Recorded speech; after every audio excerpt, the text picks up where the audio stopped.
barakubikora tuzababwira kuburyo naho uzajya uca muri Pi browser ugaja muri Explore ecosystem ukajya kuri Humure TV. Pi yatangije icyo bita Pi ad network. Ad network? Ads, Pi ads. Gute? Unagwaga kwe ku oya ngende kubariza umuntu ariko nizeye ko ari undi muntu ndumva ad genda ugakora ndi kuzishyira bo mugaje ads hano turagiye dusobanura uko Google ads zikora. Google ads kwikora urabizi niba ufite YouTube channel cyangwa ko ufite website. Iyo website Google yinserting ama ads yego kwa yamamariza ama publicity n'izo website n'ibindi. Noneho ukaba warafunguye icyo bita Google AdSense. Noneho Google upitewe n'abantu yamamarijemo bigaturukana none kuri community ufite ireba iyo website cyangwa ijya muri application cyangwa se ireba YouTube channel yawe ikaba yageneratinga payment muri Google Ads. Uri kubyumva? Ndi kubyumva. Uri kubyumva ntabwo nshaka kuhita ubyumva kuko usanzwe ubizi. Okay. Ndagira umuntu abyumva. Ndagira ngo umuntu dukurikiye abyumva. No kuvuga ngo ni ibintu bibiri. Hari igihe uba uri gusoma amakuru ku kinyamakuru runaka ukabona hajemo publicity.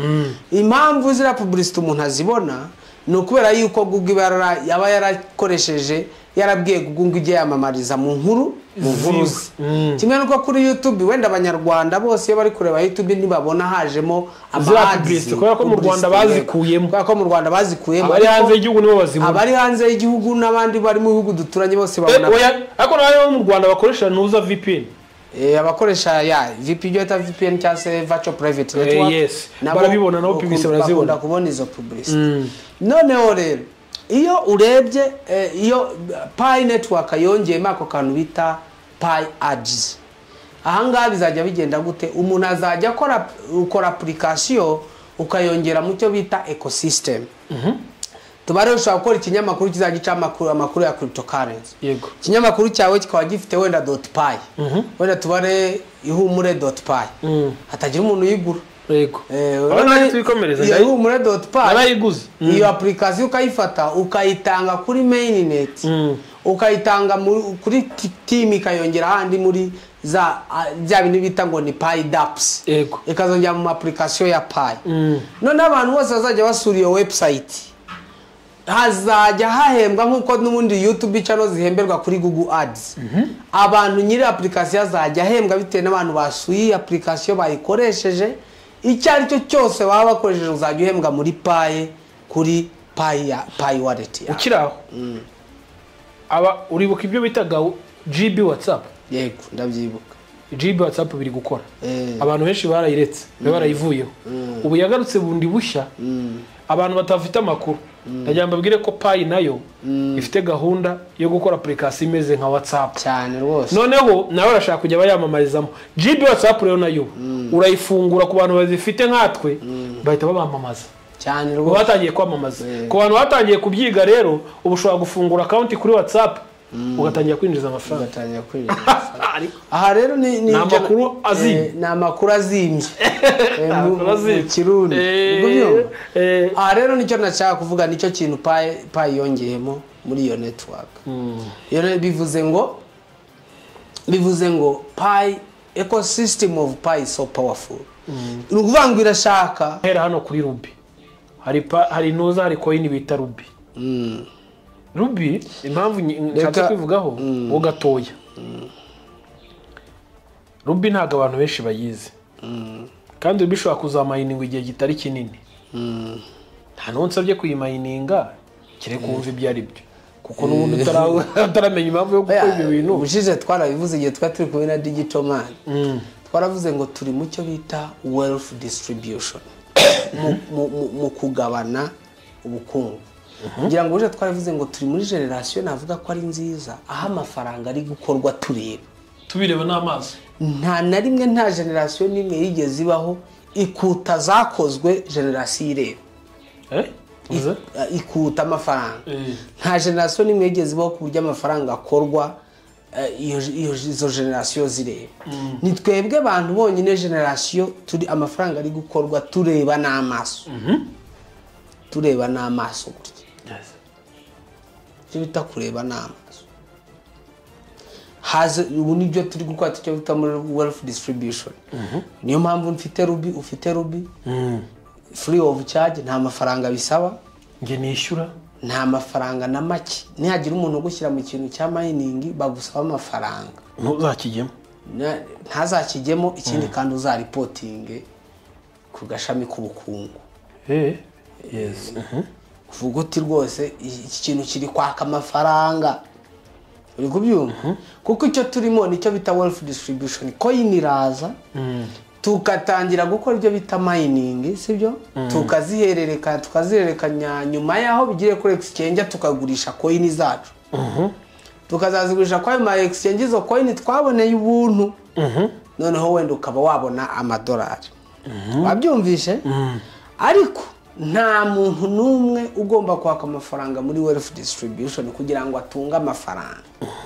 icyo kintu ngi gisubiremo okay ubwo byumva vuba rero niyo mpamvu wenda uvuze ruby nyikundira ikintu kimwe ni coin nkundira ikintu kimwe nyikundira yuko ifite total supply nkeya ikindi nkayikundira yuko kuzibona bitoroshye buri yuko kuri abona ku mining bitindamo bisaba ngo warayifazinze abantu benshi bazamure cycle yawe bizamura iki kuri akuntu bibona nyine bigoye bitindamo kuri bibona bitinda bivuze ngo ejo nabonye ubushinwa nibwo bwa mbere nabona ubushinwa bukangurira uburayi kwifatanya kugira ngo buhereze nibwo bwa mbere nabonye ubushinwa minisitiri w'ububanyi n'amahanga asaba uburayi ko bakwifatanya kugira ngo bakupe tambarigwa icyaye Amerika ariko ntibyapfa koroha ntabwo byapfa koroha ko abazungu bagira ubuntu bwinshi butiriganya bwinshi noneho washyira ababirigi n'abafaransa barabeshya baraza bakakubeshya ko muri kumwe ariko bakubeshya ariko umushinwa uko byagenda kose ngo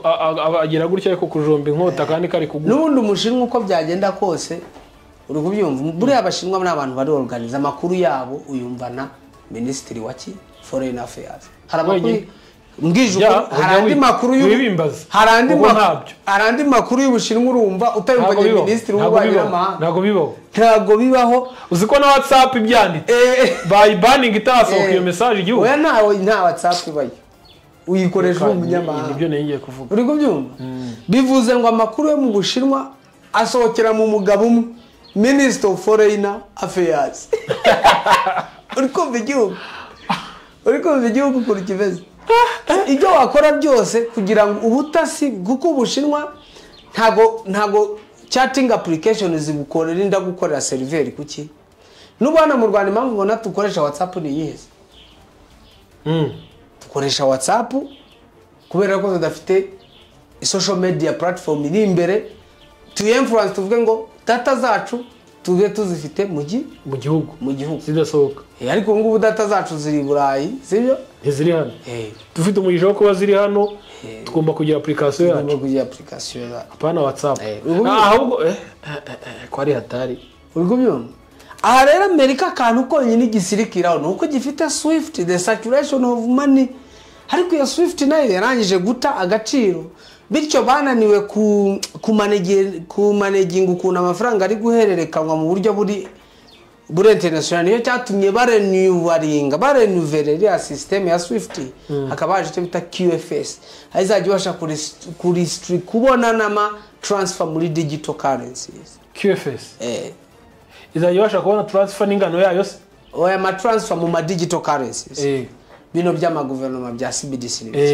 ibyo bazajya babibona kuko ntago ndi kuvuga crypto n'ibiki sibyo aha rero navuga ko intambara y'ubukungu ni mbi cyane ariko n'ubundi twega abanyafurika we are just crying for nothing uretse ko rero twagira ibyago akagunguru ariko ejo akagunguru ka essence kari kaguye kamanutse ariko buriya kugwa kakagunguru ka essence ni cyerekana yuko nta muvoma y'ubucuruzi iri gukorwa circulation of commerce is dead ni ihagazemo ariko ni alert twebwe ku banyafurika cyo nabwira umushikiranganje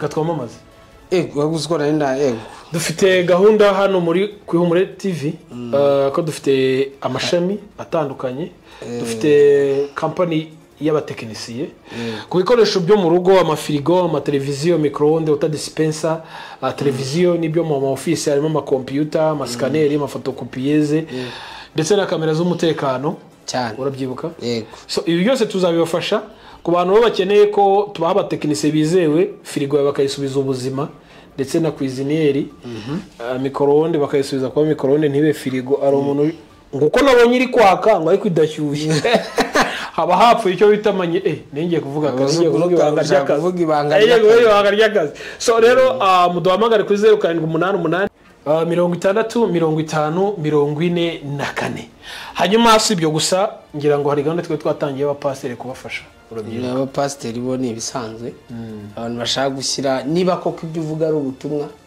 atari akantu ushaka ariko niyo kazana Paulo ngo harya baranditse ngo uvuga ubutumwa tungwe nabwo ngo atungwe nabwo ushobora gushyira rero ministeri yawe rwose online ugakomeza ukavuga ubutumwa ukirinda byo guhuriza abantu hamwe yego kutabyemerewe ariko ukaza ukicara hano muri studio cyangwa ukaza ukicara hano muri studio ni ugatambuza message no dufite studio ya kabiri inyuma twahindura ntibabona iyi ngiyi bakabona indi yawe bakunze cyangwa se nta kibazo ubutumwa ukanabunyuza no Kwihumure nta kibazo no Kwihumure to kwakira niba koko ubutumwa ubufite ari bwiza niba bwiza bwa Kristo ubutumwa bwiza bwa Kristo hanyuma na plan strategic ngira ngo hari umwana ariko wanzaniye projet umwana umwe niwe Sofana nangije kubona afite projet muri IT ndacyarimo kwisuzuma kugira ngo abantu bo mu Ihumure tuzabamenyesha iyo plan nitumara kubona imaze kumera neza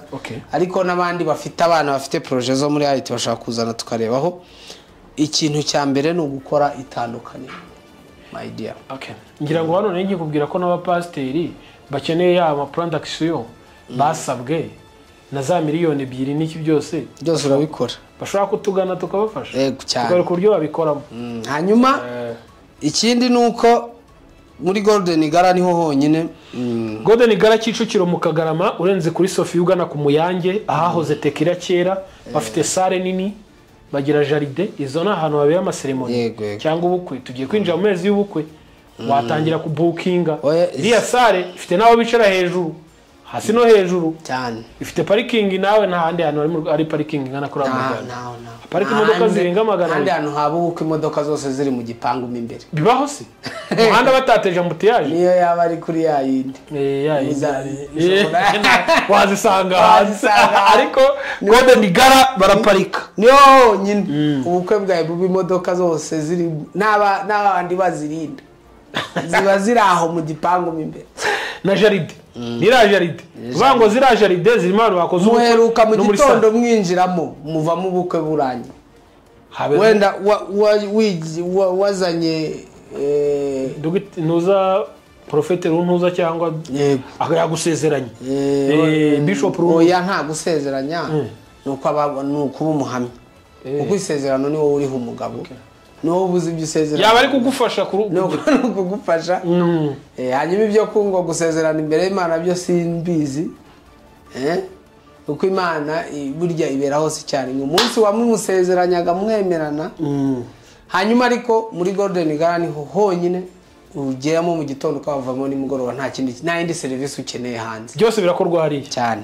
ku bantu bakunda siporo hari gym hari sauna hari massage kwa Antianeti massage abakoraho rikaka no mwana mwiza cyane hanyuma hari na piscine hari na restaurant na chef y'igikoni viatero ziguteka neza cyane hari umuceri mwiza ubimo inkoko ariko musawa waryo umuceri gusa umuceri singana inkoko kora kuntu bikuryohera cyane ago ni inkoko yari sawa ejo natanze commande bayinzanira hano inkoko nayo abari sawa ariko nyine ngemba numva umuceri ari uryoshye cyane hanyuma rero mukaro yaho yo kuri sauna mukaro yo kuri sauna pana uri gerageza ukavuga uti mumpe kuri ya mukaro numvishe musawa avuga hanyuma niba ewana ariko wishyura muri payi yako nimugora numva kari bo muravumba mwe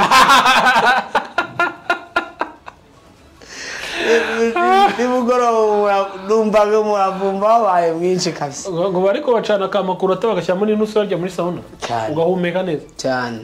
Okay, ni mu buryo bwo kwivura bwa kera. Dufite Shema Investment Company ariko dusorezaho yego Shema Investment Company muwa musarikozi se Shema Investment Company akaba ariyo ni company ko ryo bita property management. Niba ufite umutungo inzu yawe etage yawe sibyo cyangwa se nibindi bintu byose bibanza n'ibiki kandi uri mu gihugu mu mahanga uri hano ushobora kwigeragereza cyangwa se niba udakunda stress amagara Shema Investment Company uyihereze management yose y'imitungo yawe ibigukorere.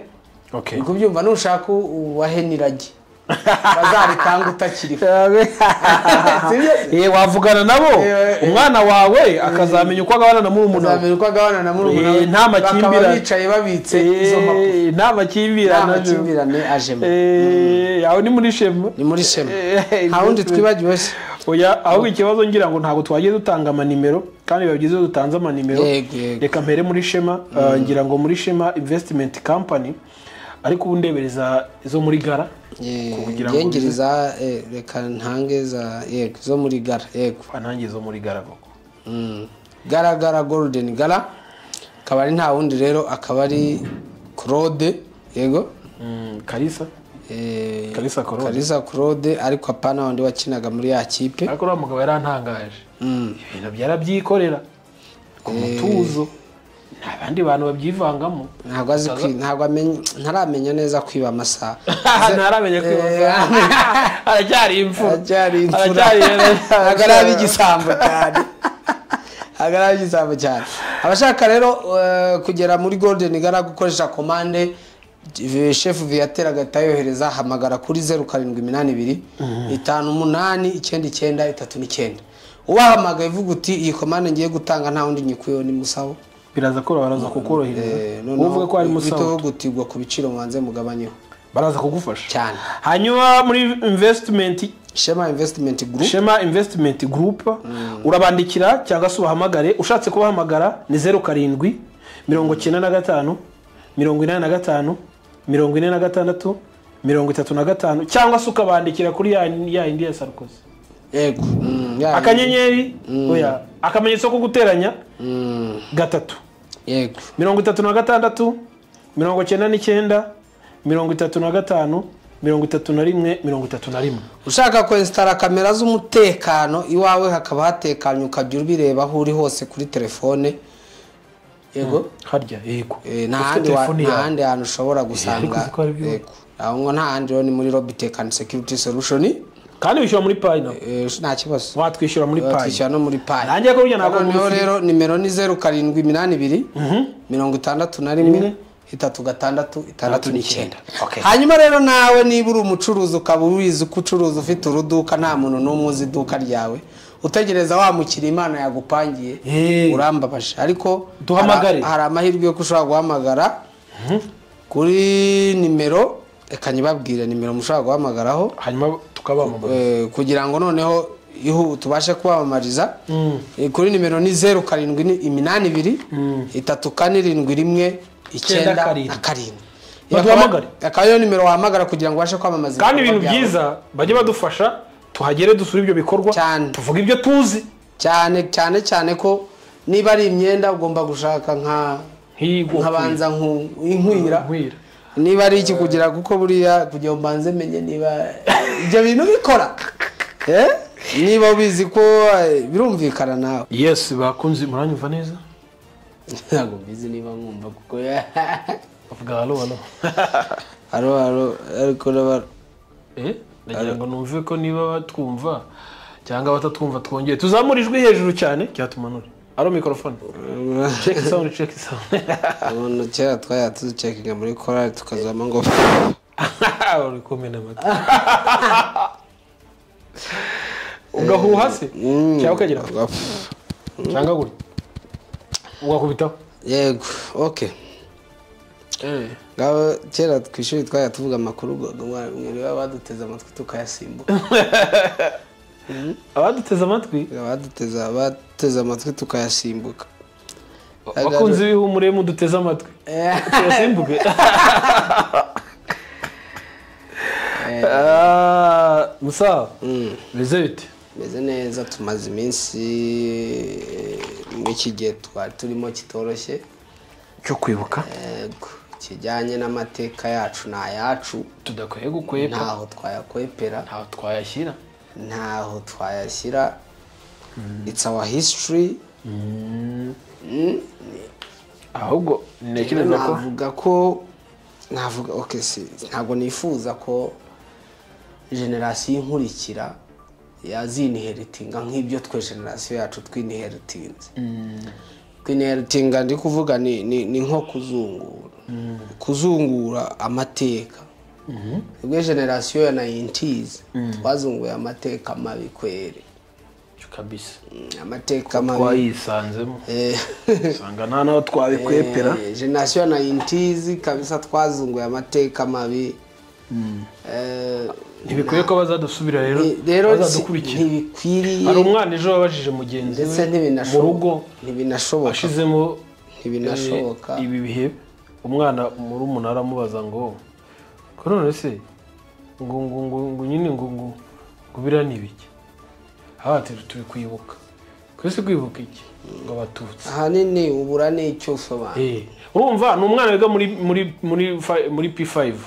Arimo aravugana n'uriga mu wa kabiri, mu wa mbere segonderi. Ubwo ni mukuru. Nawe ni muri bibiri. Arangije atangira kumubwira ati ni Abahutu bicaga Abatutsi. Ko nese bahoraga iki? Ko yene umva ngo ntago mbizi. Ko nese Abahutu ngo bari abazungu. Urumva? So si ikintu cyo guseka, ariko udukurikiye yumve icyo rushatse kuvuga. Generasiyo ziza, generasiyo 90s twazunguye ibintu bibi. Nago wenda ndi blaming abariho, ariko navuga ko ikintu abariho rwose ikintu baduhaye irago rwose sinkishimiye. Donc iryo izungura ry'aya mateka navuga ko iryo zungura ribe hari ryabonetse. Kandi buriya ikuzo ntugakine iteka iyo turi mu iki gihe numva ntinya abanyarwanda cyane. Impamvu ndi umuntu uzi cyane mu bijyanye no gukora imibare. Nta handi hantu higeze haba umuvuduko w'ubwicanyi nk'uwabaye mu gihe gito cy'amezi 3 abarenga miliyoni bakabapfuye nta sasu. Wabyumvishe? Ari intwaro gakondo. Wanyumvishe? Nta gisasu, nta Little Big One wateye Hiroshima na Nagasaki. Uri kubyumva? Abantu bagapfa ku muvuduko. Nta handi uwo muvuduko uraba. Ukraine yashize imyaka 2 barasa bagira gute, ariko ntiharapfa. Nta nubwo arapfa kimwe cya kabiri. Uri kubyumva? Kandi hari ibyuka. Reba ibiheruka ibino hano muri Middle East. Reba ukuntu ibisasu byagwaga umufubirizo. Ntiharagwa na kimwe cya kabiri cyabo bantu. Ariko mu mezi 3 gusa iyo undi wona umuvuduko ababarazi kubara uri twiga ibyo bita muvoma n'iki. Ubariye kuri velocity ngufashe velocity ugakora bicura byibuka. Umuvuduko ntuba. Umuvuduko w'ubwicanyi nta handi hantu uraba. Uko byumva wo gutsemba nta handi uwo muvuduko uraba kwisi. Kandi none habasangiye abararanye abaturanye. Wabyumvise? Ataravuga ngo ni n'abavuye ahandi. Impamvu rero iyo tubigezemo nibwo nongera kubitekera mvuga ni this country nkavuga ni this country nkumva ndongengizemo akadiscipline ko kwitwararika ko gutinya nkumva ninyema, ariko is our history. Hari nanone nubwo tuvuga ngo twinheritinze, ariko at least we have got a good line. Twabonye umurongo mwiza, ariko binongeze wo kugenderamo. Ukuntu mbyumva numva ari ubuyobozi bwiza bwatumye uwo murongo mwiza uboneka cyane. Iyi ntabwo ari case y'ubuyobozi, iyi ni case y'ubumuntu. Yes, wabyumvishe? Of course. Abantu benshi bakunda kubyita ngo ni case ya politike ngwiki. Iyo bigize politike ibi bintu bushatse buje nagira kunze kubwa ni politike ni siasa. Ariko ahangaha ntabwo ari case. Iki ni ikintu umuntu wese yundi umuntu muzima ufite conscience waremwe, sibyo? Ufite umutima ni ikintu yakumva ashatse kurwana. ntago ushobora kwifata ngo wumve ngo abantu bari gupfa barigize gutya ngo utekereze ko uri amahoro.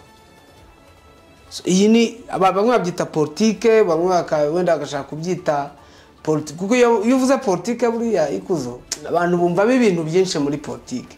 Ariko iyi ni question y'ubumuntu na sacrifice.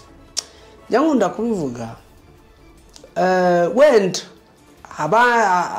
abandi sibyo, wenda abandi buriya nkunda gutekereza ariko nkareba n'ingero. Reka mfatire nko ku rugero nko kuri Fred. General ntumuzi. Ujya ubona n'umugenerali hano mu Rwanda. General ababayeho nabi. Abayeho neza bro. Abayeho neza. General si umuntu ukomeye mu gihugu. General ababayeho nabi. Ibaza umuntu wari wambaye ari general mu ngabo za Uganda. Ntiyari burye akiryamira agasinzira. Kavuga ati nubundi kankuru ko nshoboye abiwanjye bose bansanga Uganda, turi ko hari nibibanza mbagurira ikibanza mbarara cyangwa hehe. Ako burananirwa gusinzira kugeza nubwo byajyanye n'ubuzima bwe. Urwo byumva. So iyi ni question y'ubumuntu nani huriye na politike. Je niko mbyumva. Ko kwiyemeza guhagarika ikintu nk'icyo n'ubumuntu birenze kuba ari politike. Teranyaho noneho kuba bayobowe na Fandi bageze mu Rwanda, usanze mama wawe papa wawe babarambitse hari ababatemaguye, ababatemaguye baraho bakakubuza kwihorera. Iyo si kese ya politike yatari, iyo ni kese y'ubumuntu. Na amateka yacu umunsi nibwo twashoje gahunda, ariko turacyafite iminsi 100. Yego, ngo abanyarwanda twese turakomeza tugendere mu iyo minsi 100. Ariko nshimira urubyiruko nabonye rwarahagurutse kuri social media. Urazana akantu gato bahita bakuzimya iriya mico nyizi ku banyakenya.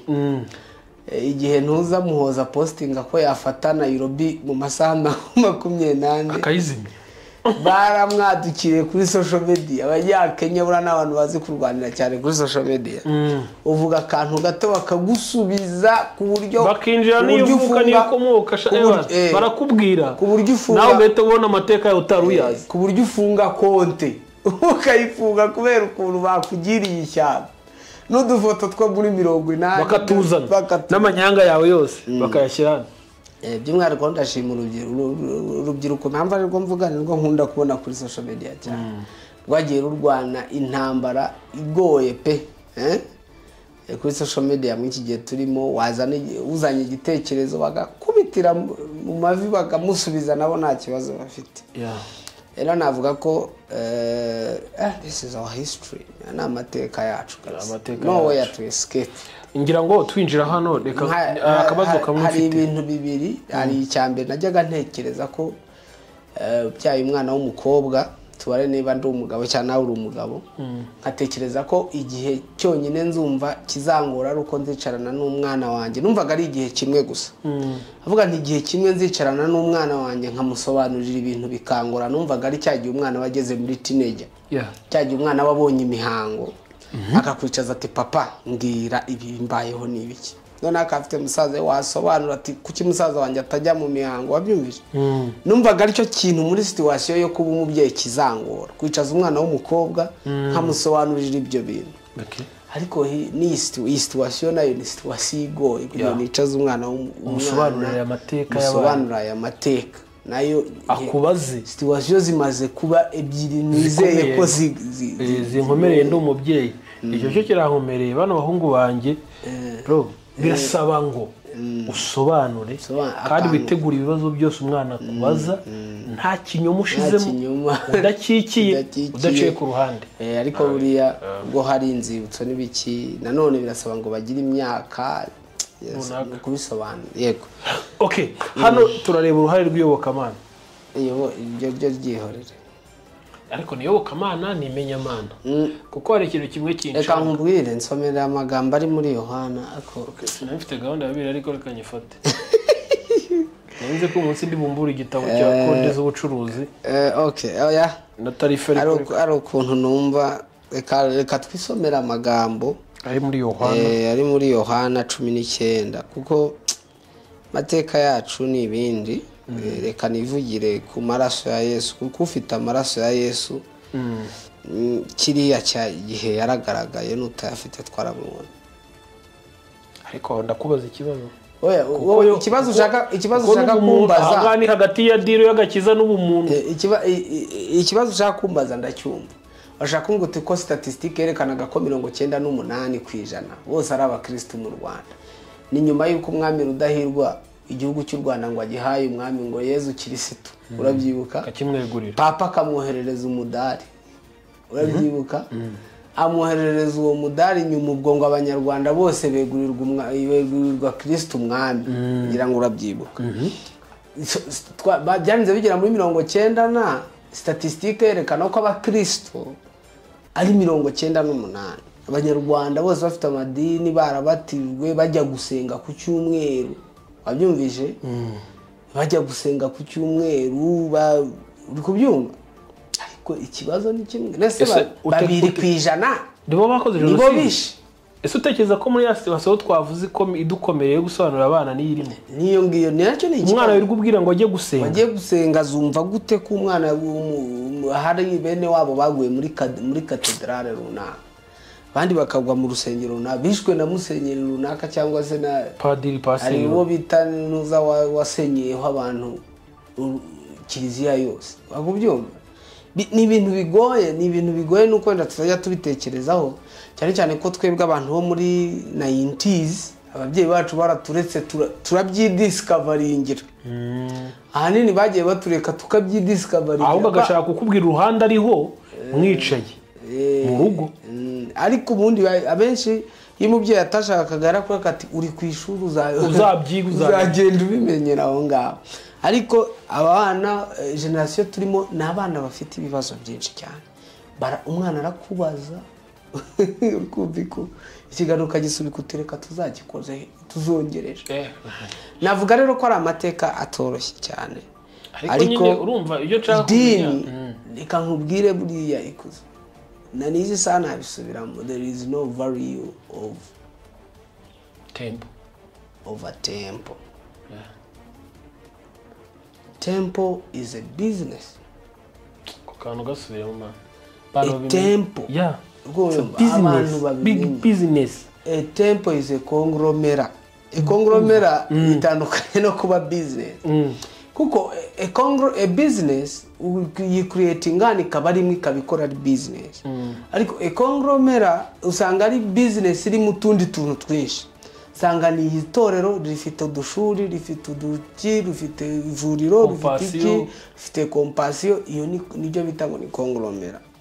Niyo mpamvu muri Korea abantu bari afime z'abanyakorea mujye mwumva abagabo baba bubashwe cyane bita ngo ni ba assemblyman.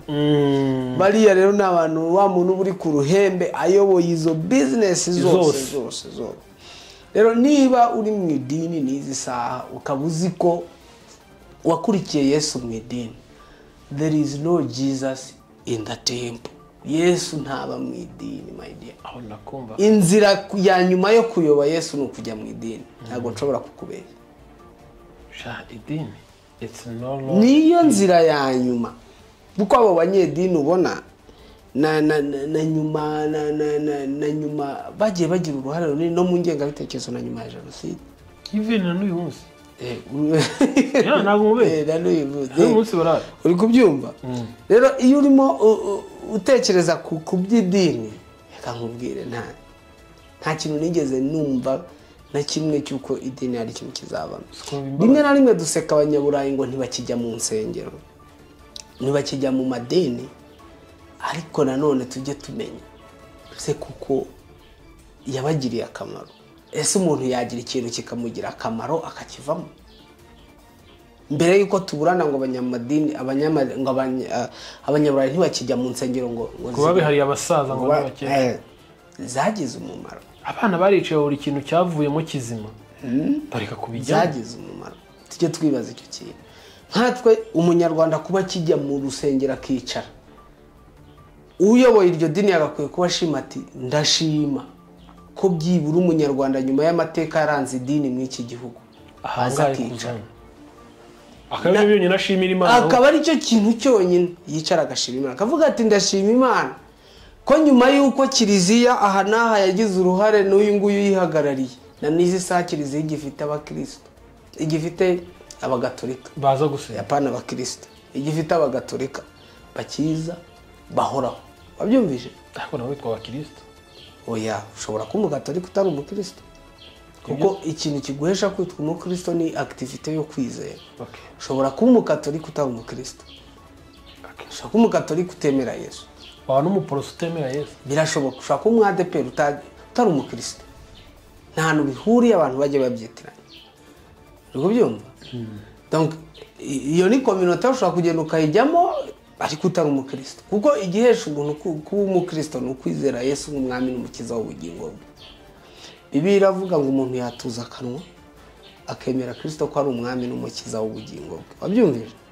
aha rero hatagira umuntu ubyitiranye ushobora kuba umukatolike cyakora uri umugatolika arombaza ati ese uri umuki ati ndi umugatolike nkavuga nturi umugatolike nyine undi ati ndi umuyunivaso ngo ndi umuyunivaso nkavuga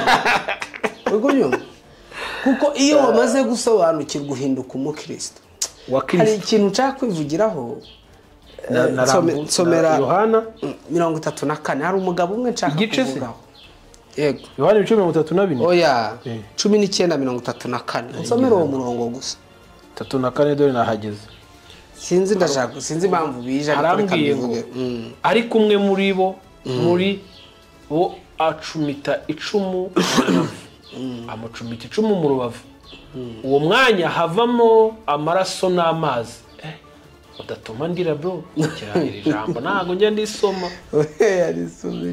wabibonye niwe ubihamije kandi ibyahamya ni iby'ukuri kandi aziko avuga ukuri ngo namwe mwizere uyu mugabo Bibiliya ivuga hano amagambo marashaka kuvugaho ni umugabo amazina ye yitwaga Longinus cyangwa se Longine uyu mugabo bita Longine yari umusirikare w'umuroma ariko yahoze akomeye noneho amaze kuba akomeye aza kugira ubumuga bw'ijisho kandi amategeko yabaga yavuye ampereri yavuga ko mu gihe umusirikare agize ubumuga atemerewe gukomeza kuba igisirikare kandi ubuzima bwose bwabonekerwaga mu gisirikare kuko mu gisirikare bahembwaga umunyu mwinshi kandi icyo gihe umunyu warahendaga noneho uyu Longine akaba yari inshuti ya guverineri Pilato ubwo ngubwo reka tunabivuga yari guverineri ari abantu bazi ngo mwami Pilato yari guverineri niwe wari uyoboye iriya koloni y'Iyudeya noneho Longinus agize ubwo bumuga aho kugira ngo Pilato amukure mu gisirikare wabyumvise ahubwo Pilato amuhereza inyabihanga ati guma mu gisirikare ariko noneho ujye ubamba ukora akazi ko kubamba we yari kwari ukubamba gusuzuma ko umurambo warangije gupfa bakawukuraho bakajya gutaba cyangwa kunaga ahandi aramubwira ati uzakomeza uhembwa umunyu wawe ariko uzagumayo uwo Longine impamvu nshatse kuvuga kuri Longine ndagira ngo abantu babashe gutandukanya itandukaniro ryo kugira amaraso ya Yesu ndakubwiza ukuri umuntu ufite amaraso ya Yesu ntiyongera kumera uko yari ameze ngumva iko impamvu nta yindi nuko umuntu yafite ntabwo Paulo yaravuze ngo sinjye uburiho ahubwo ni Kristo buri muri njye wabyumvise no kuvuga ngo hariho nk'ibintu nagiye mbona ahanini ubundi Bibiliya iravuga ndumva ari muri Korinto 2 aho Bibiliya ivuga ngo Kristo ni ubwenge bw'Imana wabyumvise Kristo ni ubwenge bw'Imana wabyumvise kandi none tukongera ndashaka kubwira ni nk'ibintu by'ubujija byinshi amadini agenda yigisha yaravuga ngo Kristo ni we bwenge bw'Imana wabyumvise amadini akatubwira ko ubwo tuyarimo dufite Kristo wabyumvise akongera agahindukira ngo nyamara ni musenge musaba ubwenge ibyo ndi kubyumva ndabyumva ko Kristo ni we bwenge bw'Imana umufite Kristo umufite Kristo ufite ubwenge bw'Imana reka n'ijambo ravuga ngo byose twabihawe muri we niko kandi ni byose byose. nta nubwo ari akantu bagira ngo kavuga ako kantu kumve noneho hari abantu benshi bagiye basenga amasengesho y'ubupfu ngo barasaba ubwenge ariko niba warasabaga ubwenge ubwo nuko utari ufite Kristo ngira ngo ntibanabubonye ariko ngira ngo wabasabye ntiyanabubonye na n'ubu niko akiri na none ko akiri na n'ubu niko akiri kubyuba kuko Kristo niwe bwenge bw'Imana kandi muri we nk'uko bivuze niho twaherewe byose ibyo byose uvuga byose impamvu ndashaka kuvuga hano ku mateka yo ndashaka kuvuga ku maraso ya Yesu ari gihe nza nka highlighting aho nkatuvuga aba twumva bakagira ngo wenda ni uko ndi against idini ntabwo ndi uko ndi against idini abakoze idini bazayo bazakuramo sibyo yego bazi ntabwo ari injiji no nta muntu uyobora idini ari byemeranyeho psychologically ni umuhanga azi uko abatwara muri psychology azi uko abasaka azi uko abigenza gute ntabwo ari umuswa ahubwo ni psychologist wo mu rwego rwo hejuru ushaka kumanipulating abantu igihumbi akabicaza ahantu hamwe akababwira ikintu mwese mukacyemera ndetse akabwiriza ikintu ntihagire umanika agatoki ngo amubaze ahubwo mwese mukikiriza ngo uribaza iyo dictatorship irimo uri kubyibaza ubu ntabwo mutekereza mwebwe ngo muhire ngo ni Imana rega ubwo igitumye mbivugaho nshatse kuvuga ku kugira amaraso ya Kristo no kuba mu idini ko bitandukanye niyo mpamvu hari abatari mu idini ariko bafite ayo maraso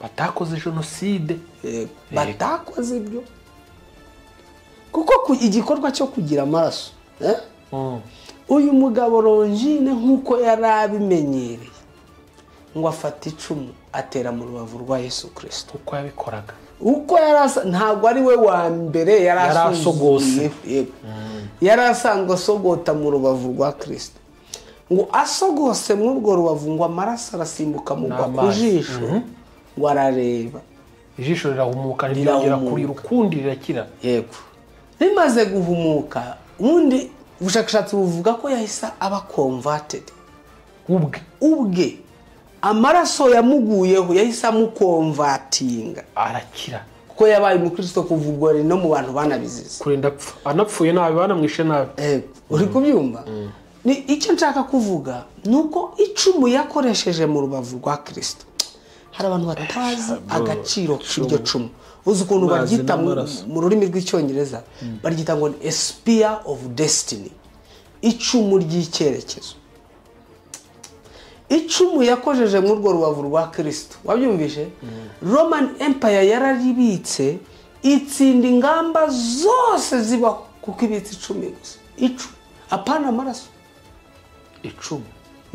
icumi icyo gihe kugeza ubwo iryo cumu ryaje guhererekanwa kugeza mu 1930 ubwo Hitler yateye igihugu bita Austria yateye icyo gihugu cyane ku Budage kuri iriya empire ye ndetse agitera ubwo ngiye vuba simvuze no kuri Napoleon ubwo yahigaga icumu nande kuko nizi saha ufite iryo cumu ni ubuyoboye isi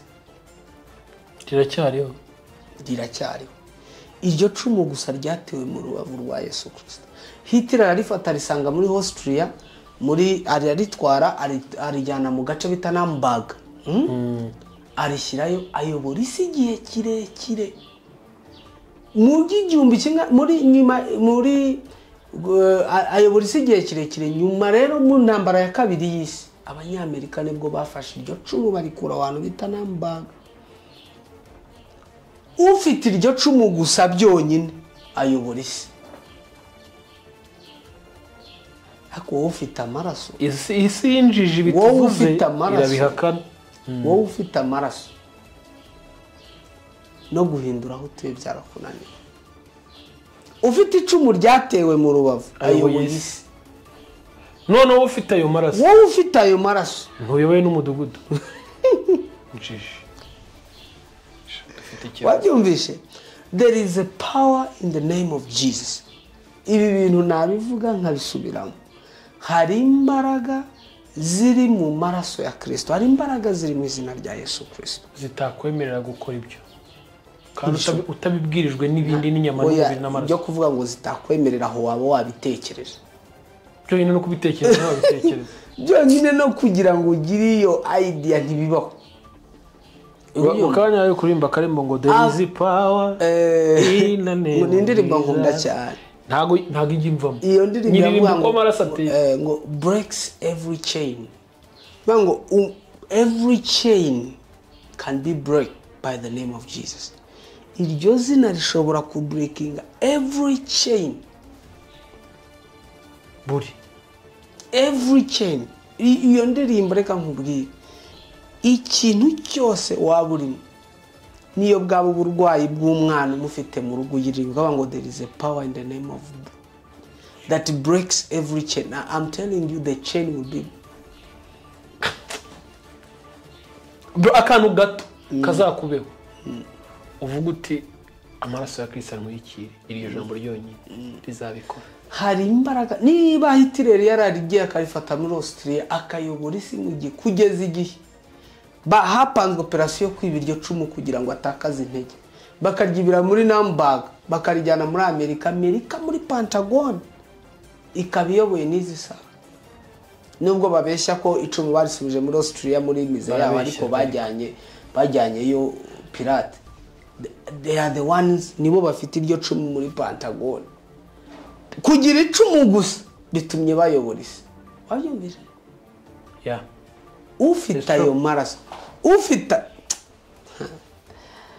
uwo mugabo Longine amaraso ya Yesu amukozeho yakize indwara.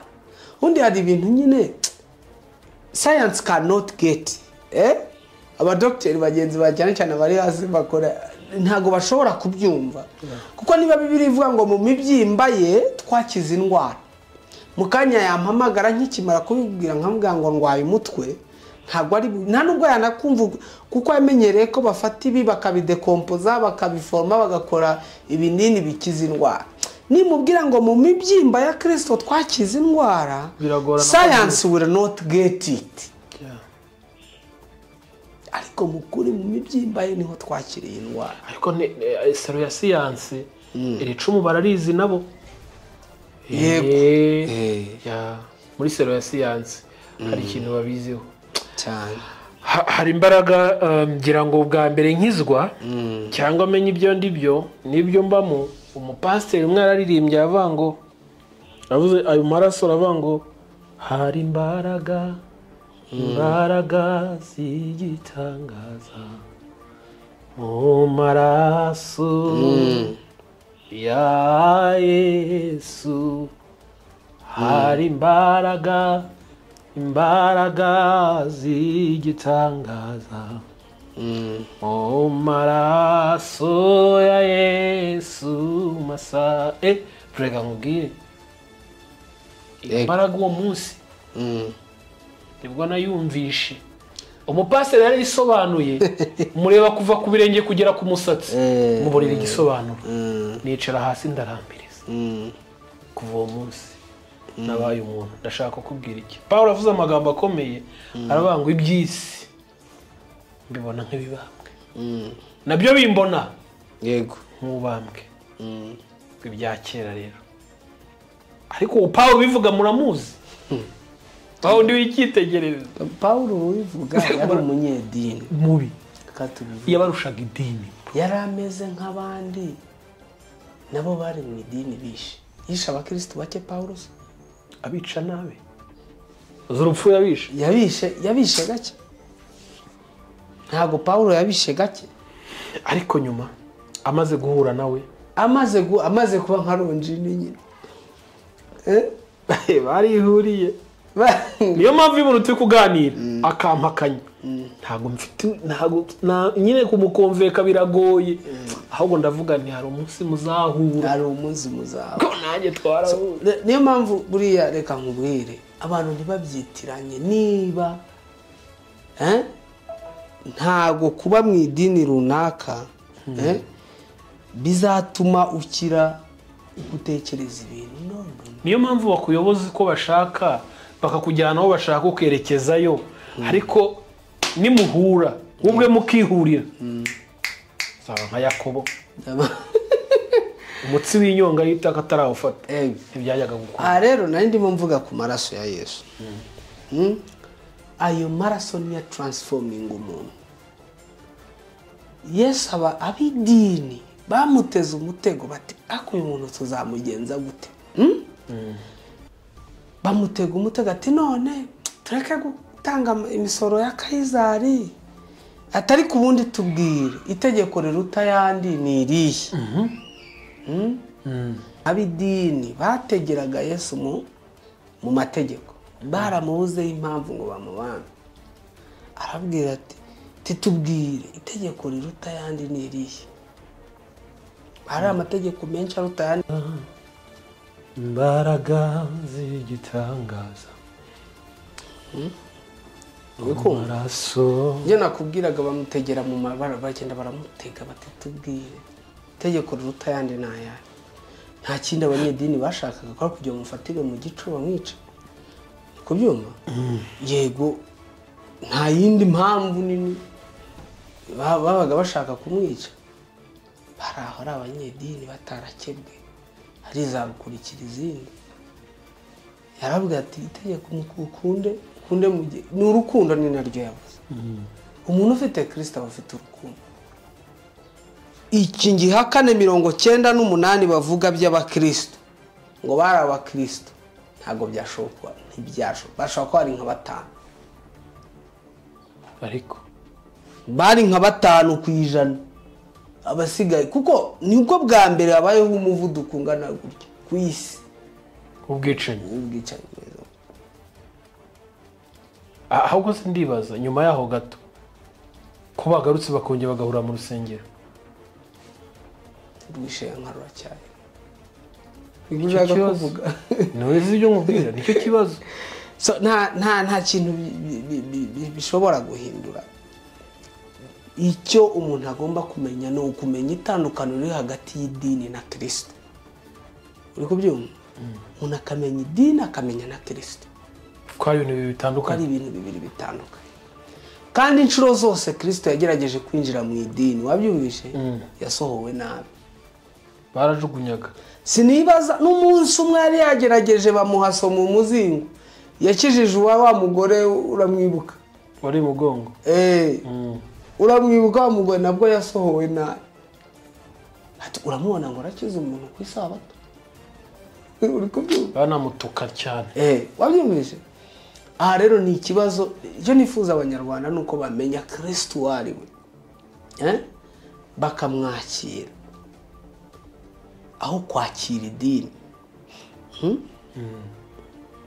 Umunyarwanda azi ko ari umukatolika cyangwa azi ko ari umudive cyangwa azi ko ari iki, kurusha kwazi ko ari umukristo. Niyo unamubaje by identification aguha idini kugira ngo akwemeze ko akijijwe. Nta kindi gihamya gihari. Uri kwibaza icyo kintu? Idini niryo riri gukonfirma agakiza afite.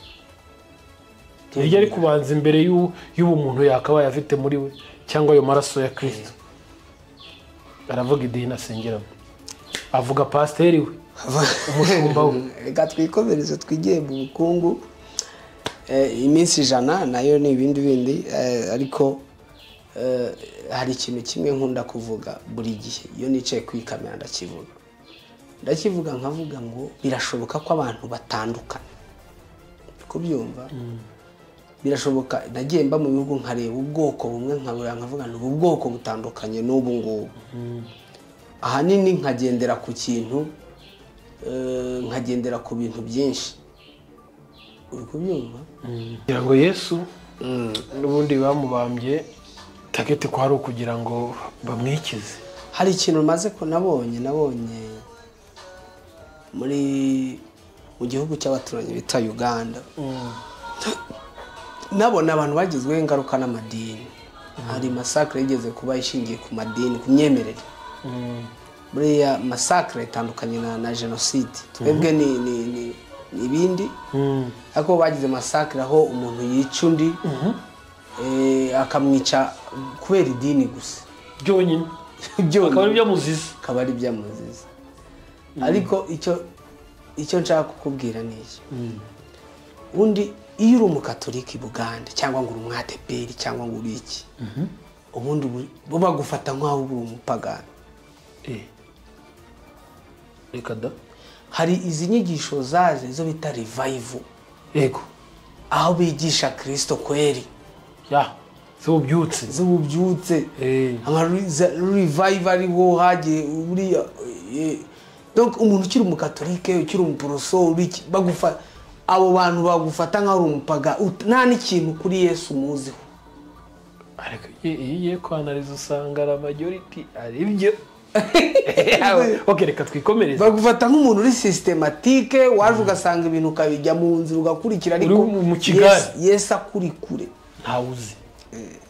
Ariko turubona ngo Jesus International Ministry nitwo bemera ko byibura dufite message ya Kristo. Yes.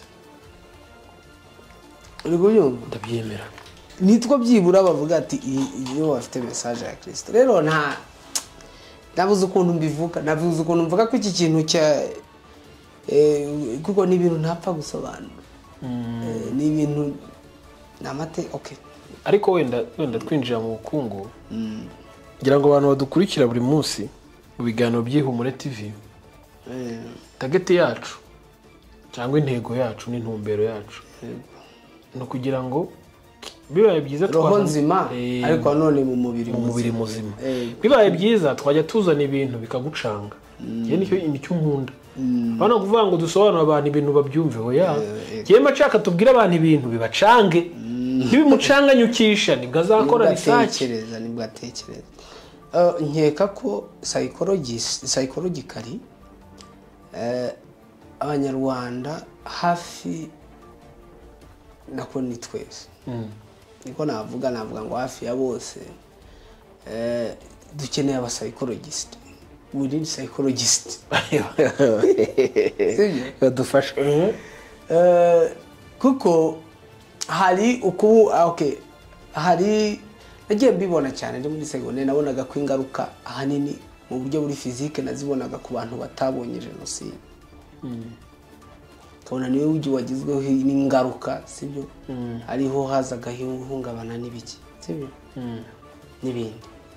Ariko kibaza ikibazo kiri psychological, cyagiye batera igisasu rushimana na Kasaki. Ababyeyi ntibagizweho ingaruka zanganaga n'iz'ababa ku generation bakurikiye. Generation bakurikiye yagize ingaruka nyinshi. Uriko byumva?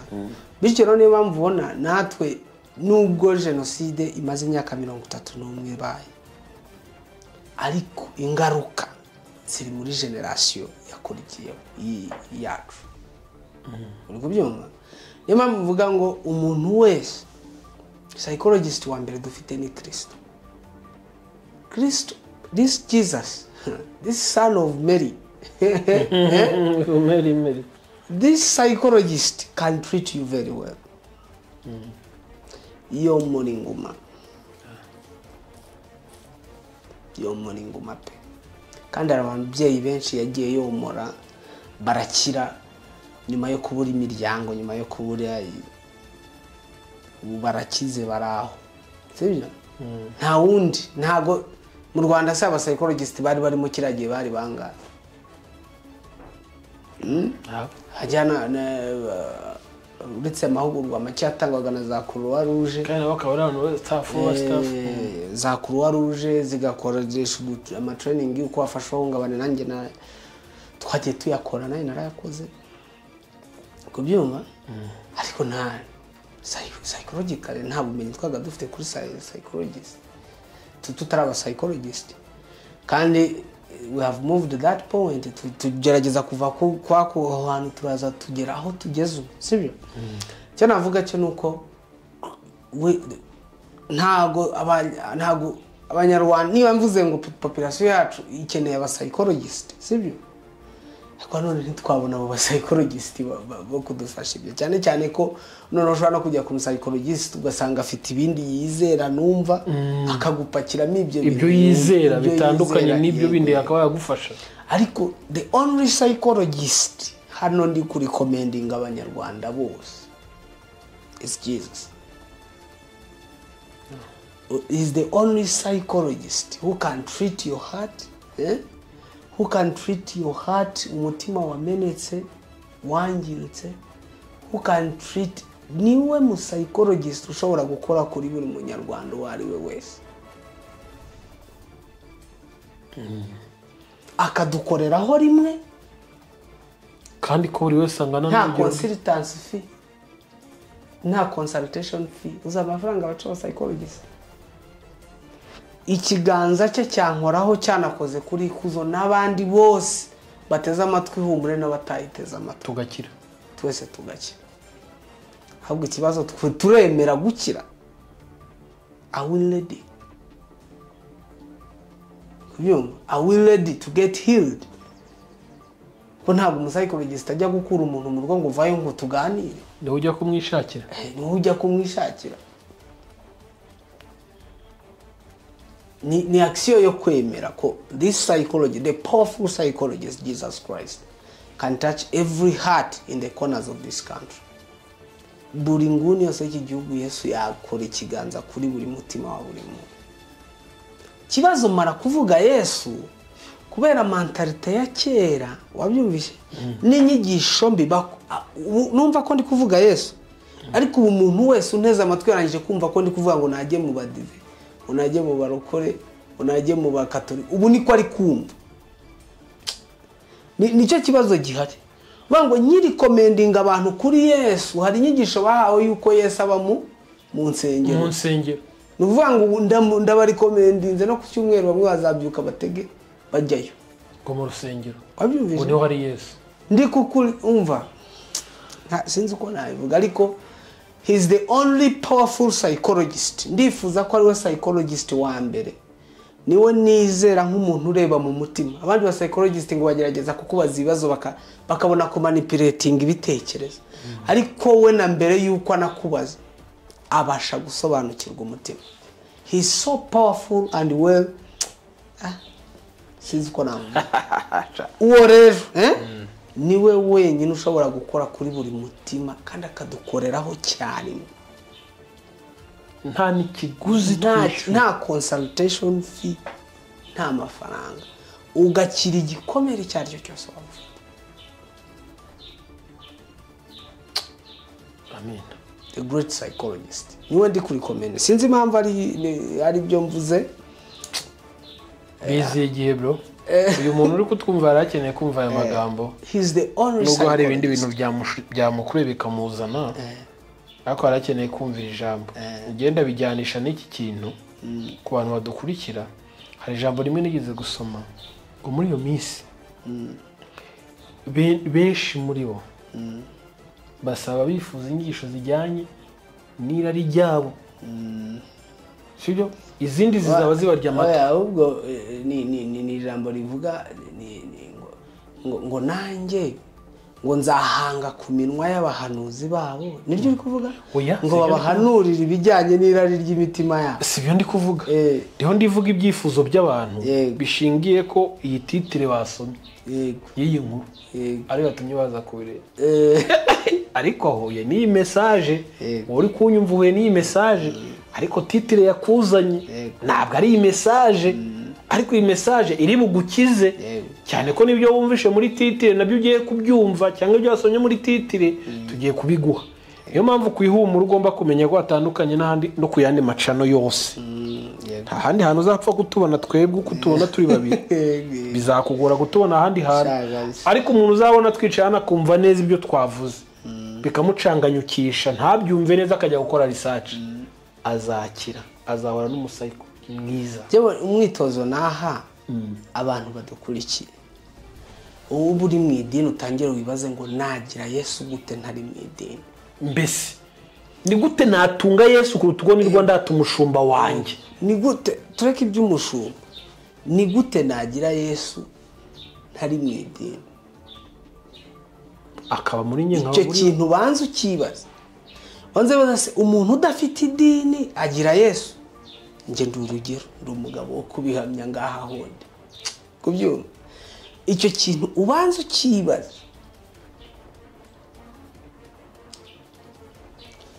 Yesu uworonjini umunsi ahumuka ntago yagiye ku idini kuko idini niryo ryari ryazanye Yesu Nyabihanga ngo bamubambe ntabwo ari kujya ku idini ntago byari gushoboka ahubwo uwo Yesu yamujyanye yamwohereje aho niho nshaka kujya icyo kintu ugomba kumenya uri kubyumva akira umusaza ngo yaragiye hari abantu bakwiye kurya ituro kuko yari asanzwe ari inshuti na Pilato aratekereza ati ubundi dore uko Yesu akumva ati ko noneho nahumutse wasubira kurekara amapozishoni yanjye n'umwuga wanjye kuko bivuga ko yari ajyanye Nyabihanga kubera inenge yo kutabona basaga n'abamwikiza Yesu amaraso Yesu amukozeho ngo arareba agenda abwira Pilato tuzi n'iki undi kuko dore ngiri icumu ndareba guverineri aratangara Bibiliya umvuga ngo kuva icyo gihe he converted yahindutse umukristo kuva icyo gihe Longinus kuva icyo gihe iryo cumu kuva yarishyira Pilato ryaboneje rijya kuri empereur bavuga ati ricumu ni icumu ry'igitangaza baryita icyo gihe barihimba ngo the spear of a destiny icumu ry'icyerekezo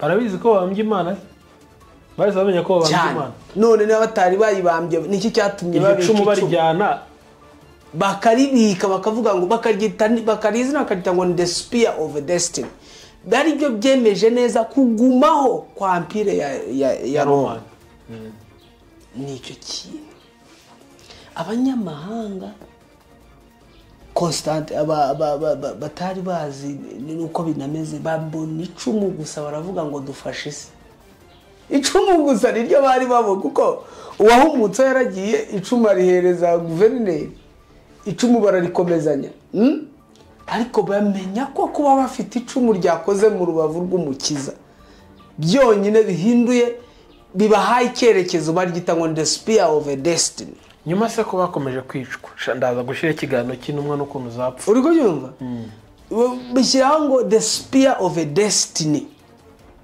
uri kubyumva the spear of what of a destiny bamenya ko babambye umukiza kandi bagiye n'abishwe Luka n'abandi bose abiciwe za Roma hanini idini ryabaga rifitemo ukuboko gukomeye kugira ngo bicwe cyane kuko hanini ntago empire Roman Empire yabaga ifite byinshi ibyo gukora ariko idini ryagerageje urabyibuka reka nkubwire ese wari uzi ko umwami bavuga ko yahize Yesu akiri muto Herode yamukubise amaso ati ni mumumvanira mu mujyane kwa Kayifa yaramurebye Herode yamubonye akuze yaramuhiza akiri umwana atoya ni musubirize kwa bishop muri imbere musubize kwa Pilato abizi ko yamubuze cyamujyane kwa bishop idini rimugenda inyuma abonaga abatambyi bamuri inyuma n'ibishura bya bindi byanditseho amategeko ntuzibe ntuzasambane ntuzice ntuzagere igishura kimwe imbere ikindi inyuma bayambaye neza bayambaye yose atyo yatereka mbare kurire barabatashwe bataye amaraso kwanza sinibaza Yesu nshobora no kujya mu idini sinshaka kubazwa ayo maraso abanyedini bemeye ngo bazayabazwe n'abana bacu sha I don't want to belong in that. Sinshaka kuba mu uwo muryango. Ukubazwa yo. Wemeye kuzabazwa ayo maraso. Ko birabakurikirana paka. Uri kubyumva? Iko reka twigira mu bukungu. Okay, reka twinjire mu gisata cy'ubukungu ariko ndahera hano kuri Ruby. Hari nuza hari coin bita Ruby. Ruby impamvu nshatse kwivugaho wo gatoya. Ruby ntago abantu benshi bayizi. Kandi bishobora kuzamayininga igihe gitari kinini. Nta nonsabye kuyimayininga kire kumva ibyo ari byo. Kuko n'ubundi utaramenya impamvu yo gukora ibyo bintu. Ubujije twarabivuze igihe turi kumwe na Digital Man. Twaravuze ngo turi mu cyo bita wealth distribution. Mu kugabana ubukungu. kugira ngo uje twaravuze ngo turi muri generation navuga ko ari nziza aho amafaranga ari gukorwa tubireba n'amaso nta na rimwe nta generation nimwe yigeze ibaho ikuta zakozwe generation ireba ikuta amafaranga nta generation nimwe yigeze ibaho ku buryo amafaranga akorwa izo generation zireba ni twebwe abantu bonyine generation turi amafaranga ari gukorwa tureba n'amaso tureba n'amaso gutya bita kureba n'amaso haze ubu nibyo turi gukora cyo bita muri wealth distribution niyo mpamvu mfite ruby ufite ruby free of charge nta mafaranga bisaba nge nishyura nta mafaranga na make nihagira umuntu ugushyira mu kintu cya mining bagusaba amafaranga ntuzakijyemo ntazakijyemo ikindi kandi uzaripotinge ku gashami k'ubukungu yes vuga uti rwose iki kintu kiri kwaka amafaranga uri kubyumva kuko icyo turimo nicyo bita wealth distribution coin iraza tukatangira gukora ibyo bita mining sibyo tukazihererekanya nyuma yaho bigire kuri exchange tukagurisha coin zacu tukazazigurisha kwa ma exchange zo coin twaboneye ubuntu noneho wenda ukaba wabona amadolari wabyumvishe ariko nta muntu numwe ugomba kwaka amafaranga muri wealth distribution kugira ngo atunga amafaranga icyo kintu ngi gisubiremo ubwo byumva vuba rero niyo mpamvu wenda uvuze ruby nyikundira ikintu kimwe ni coin nkundira ikintu kimwe nyikundira yuko ifite total supply nkeya ikindi nkayikundira yuko kuzibona bitoroshye buri yuko kuri abona ku mining bitindamo bisaba ngo warayifarinze abantu benshi bazamure cycle yawe bizamura iki kuri akuntu bibona nyine bigoye bitindamo kuri bibona bitinda bivuze ngo bizarangira total supply ya ruby ari nke ahizagira ku isoko izafitwe n'abantu bake bityo total supply niba nke bivuze ngo igiciro cyayo gishobora guta kizamuka mu buryo bworoshye ariko bigendana n'uwakoze iyo coin ngira ngo niwe ushiraho total supply niwe ushiraho total supply agashyiraho na mining rate bigendanye n'ukuntu wenda yubatse iyo system ye bitewe n'intego nanone bishobora guterwa n'intego na target ze ashaka birashoboka cyane okay hanyuma wenda uyu munsi abashaka kuyimayininga nge uyu munsi ndibuze gushyira link yayo mu kiganiro ushyira link mu kiganiro bajye mu kiganiro bakandeho babone link binjiremo batangire kumayininga ruby ubukungu rero hari intambara y'Ubushinwa ubu ngubu na Amerika oya ntago ari intambara uvuze intambara iyo ngiyo ni nicyo bita intambara y'ubukungu ibyo nagiye kuvuga ntago ari intambara y'amasaza yego intambara y'ubukungu Ubushinwa bwabonye Amerika igize gutya ibakubitiyeho tarifu ingana kuriya bo bahita bakubita hejuru niba bakubise 150 ingahe 150 numiwe ibi nkavuga ngo twebwe biratugiraho ingaruka ingana iki icyo ni iyo ntambara y'ubukungu reka nkubwire ikuzo hari ibintu nshaka kutitiranya ntabwo intambara y'ubukungu itangiye 2010 niba ubyibuka 2010 Trump ari president 2010 na kangahe ikuru Trump muri manda ya mbere 2017 na 17 kugeza 2021 buriya nibwiriya ntambara kuko n'umundi Trump yari afite ako kantu kavuga ngo America what America first urabyibuka aho yavuze iyo politike ya America first nibwo yari ifite icyo kintu bita import duties icyo bita ngo ni import duties ni imisoro icibwa kubyinjira mu gihugu babyita ngo ni import duties izo import duties Trump yashakaga kuzikoresha mu cyo kintu bita ngo ni America icyo kintu bita ngo ni America first ari nabwo icyo gihe niba ubyibuka nibwo yempozinze ku bintu bita steel na aluminium icyo gihe niba mbyibuka ku byuma steel yaciyeho 25% steel ni ibyuma aluminium nabwo murabyumva ariko yose ni recomposition chimique yego aho aca 10 ndiko byumva ariko aho byari kubiva mu Burayi yambuka bijya muri Amerika ndumva icyo gihe yarashingiye hari itegeko rya 232 ibyo bita IT import bayita niba ari import duties what ntago nibuka neza iryo tegeko niryo ariko ni act yari agendeyeho ahita ashyiraho izo duties agamije guteza imbere inganda z'imbere mu gihugu yego abishyira ariko mu gihe birimo gukara ubukungu nibwo bwifashe neza covid urabyibuka covid yamusanzeho okay ni urumva mwiyo ngingo ya 132 cyo muri iryo tegeko cyo bita bakunda kwita ngo ni Trade Expansion Act mu cyo bita Trade Expansion Act iryo tegeko ryo kwagura ubukungu ari ryo yagende yashyiraho izo tarifu haza kubonekaho rero ibyuko habaho navuga hazamo ibyorezo bituma noneho ariko nubwo bari bashyizeho 25 ku byuma n'10 kuri aluminium ko nayita aluminium nicyo kihenza go kuruta icyuma bayishyiriyeho 10 ni bya byuma bitagira umugita rwara umugesi ku byavaga mu Burayi ariko no mu Bushinwa ibyo bintu mu Burayi no mu Bushinwa ariko mu Bushinwa ndumva ariho yari yabishyiriyeho cyane ariko no mu Burayi bikiri mu nyigo kugera rero ubwo yavuye ariko avaho icyorezo bimeze gute ariko n'ubundi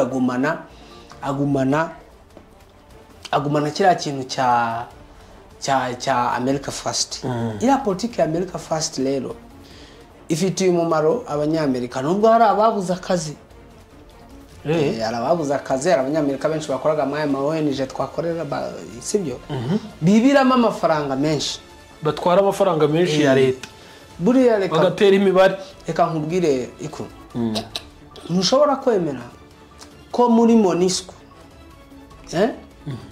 hari ibona ni ibintu bizwi ntago ari uku ntushobora kwemera ko bagiramo imashini ba printing amadolari ya fake yo kugurira abakongomani amabuye uvugisha ukuri ngo wevuga ko kantu humve ni amadolari ya fake bakaya printing abakirwa bayagura amabuye Kongo yose uwacukuye ikiro bakamuha amadolari fake uravugisha nta wajya kuvuga ngo ni fake ayakuye muri Monisco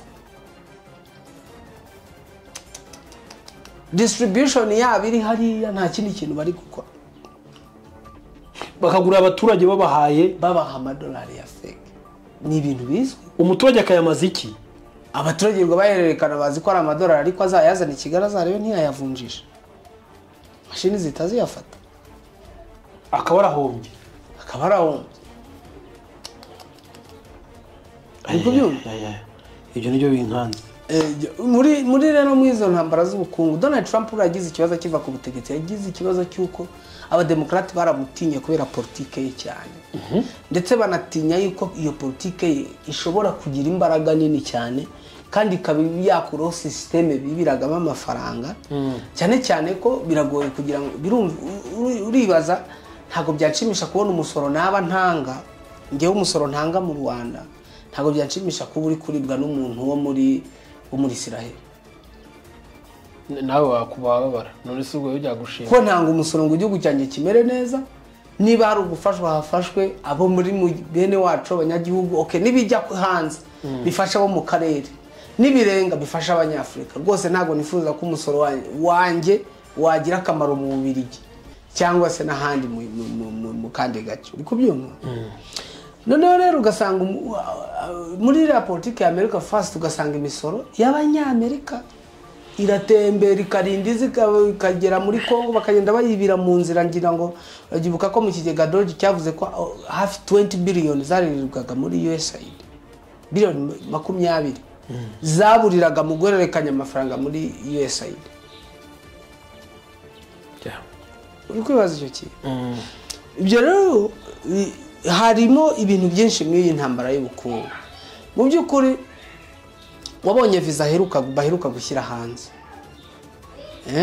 banyamerika iriya visa miliyoni 5 z'idolari iriya visa miliyoni 5 z'idolari uzi ikintu bivuze iriya bivuze ngo umukire wese niba ushaka umutekano come and stay in US umukire wese naze yishyura icyo gifaranga azature muri Amerika cyane azafite umutekano ubuzima bwe bwose ubuzima bwe bwose kuko buri ariko ngubwira umunyamerika agira umutekano umunyamerika ntugire ngo umunyamerika uri mu Rwanda wibonere wenda ushaka kubura n'umuntu w'umwirabura utanabizi wabimenya akantu gato kamubayeho ari umunyamerika nibwo wabimenya nibwo wamenya agaciro k'umunyamerika nibwo wamenya agaciro k'umunyamerika arimo agenda ku butaka genda kubwiza ukuri nari ndi mu gihugu kimwe umunyame hatangira kuvuga ibintu by'amasasu ahantu twari turi gukorera hatangiye kuvuga ibintu by'amasasu uwo munyamerika arahamagara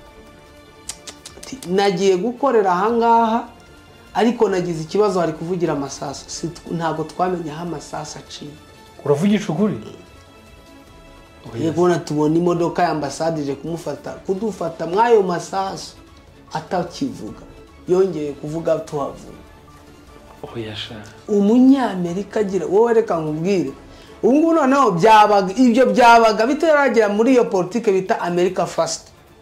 America First nicyo kirivuze ngo umunyamerika niba bishoboka ko umunyamerika umwe yakira abandi bantu 99 bagapfa uwo munyamerika azakira 99 bapfa kuvuze bake iyo baba miliyoni ko baruka ntanze urugero uri kubyumva nicyo bita guha agaciro umunyagihugu. I like that politics. Ira politics ndayikunda. Nifuza ko ibihugu na byacu byose uri kubyumva byagira iyo politics. Afrika ungafata unda kamutema babana mu gihugu kimwe baturanye ngegera gusa. Hari igihe ugira ngo harimo n'akantu k'umuvumo. Hari igihe wavuga wazagara akaruru akibana. Nanizi saha sindibaza reka nkubwire ntago nibaza ukuntu ngiye nawe dukoranye ibiganiro hano. Inshuro zitari imwe. Sinibaza ukuntu umuntu yampamagara akambwira ati bura wowe nayikuzo nti muri bamwe. Tukabyumva. Akabinyigisha nkabyumva ubutangazaza nzanye umunsi ndabyumva. Nkagutema.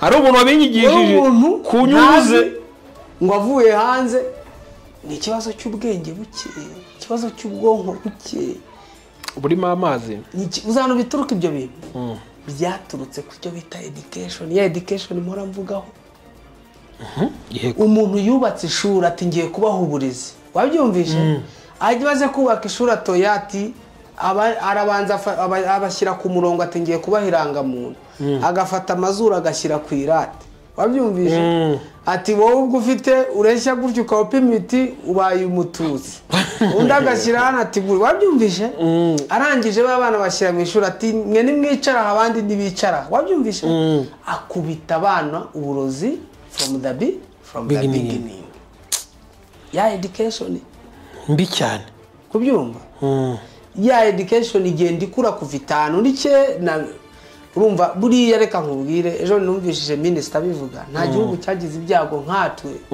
ngo kuko nitwe gihugu cyonyine muri Afrika cyiciwe abami inshuro 2 n'abazungu ko buriya bishe Musinga bisha n'umuhungu we Rudahigwa shawe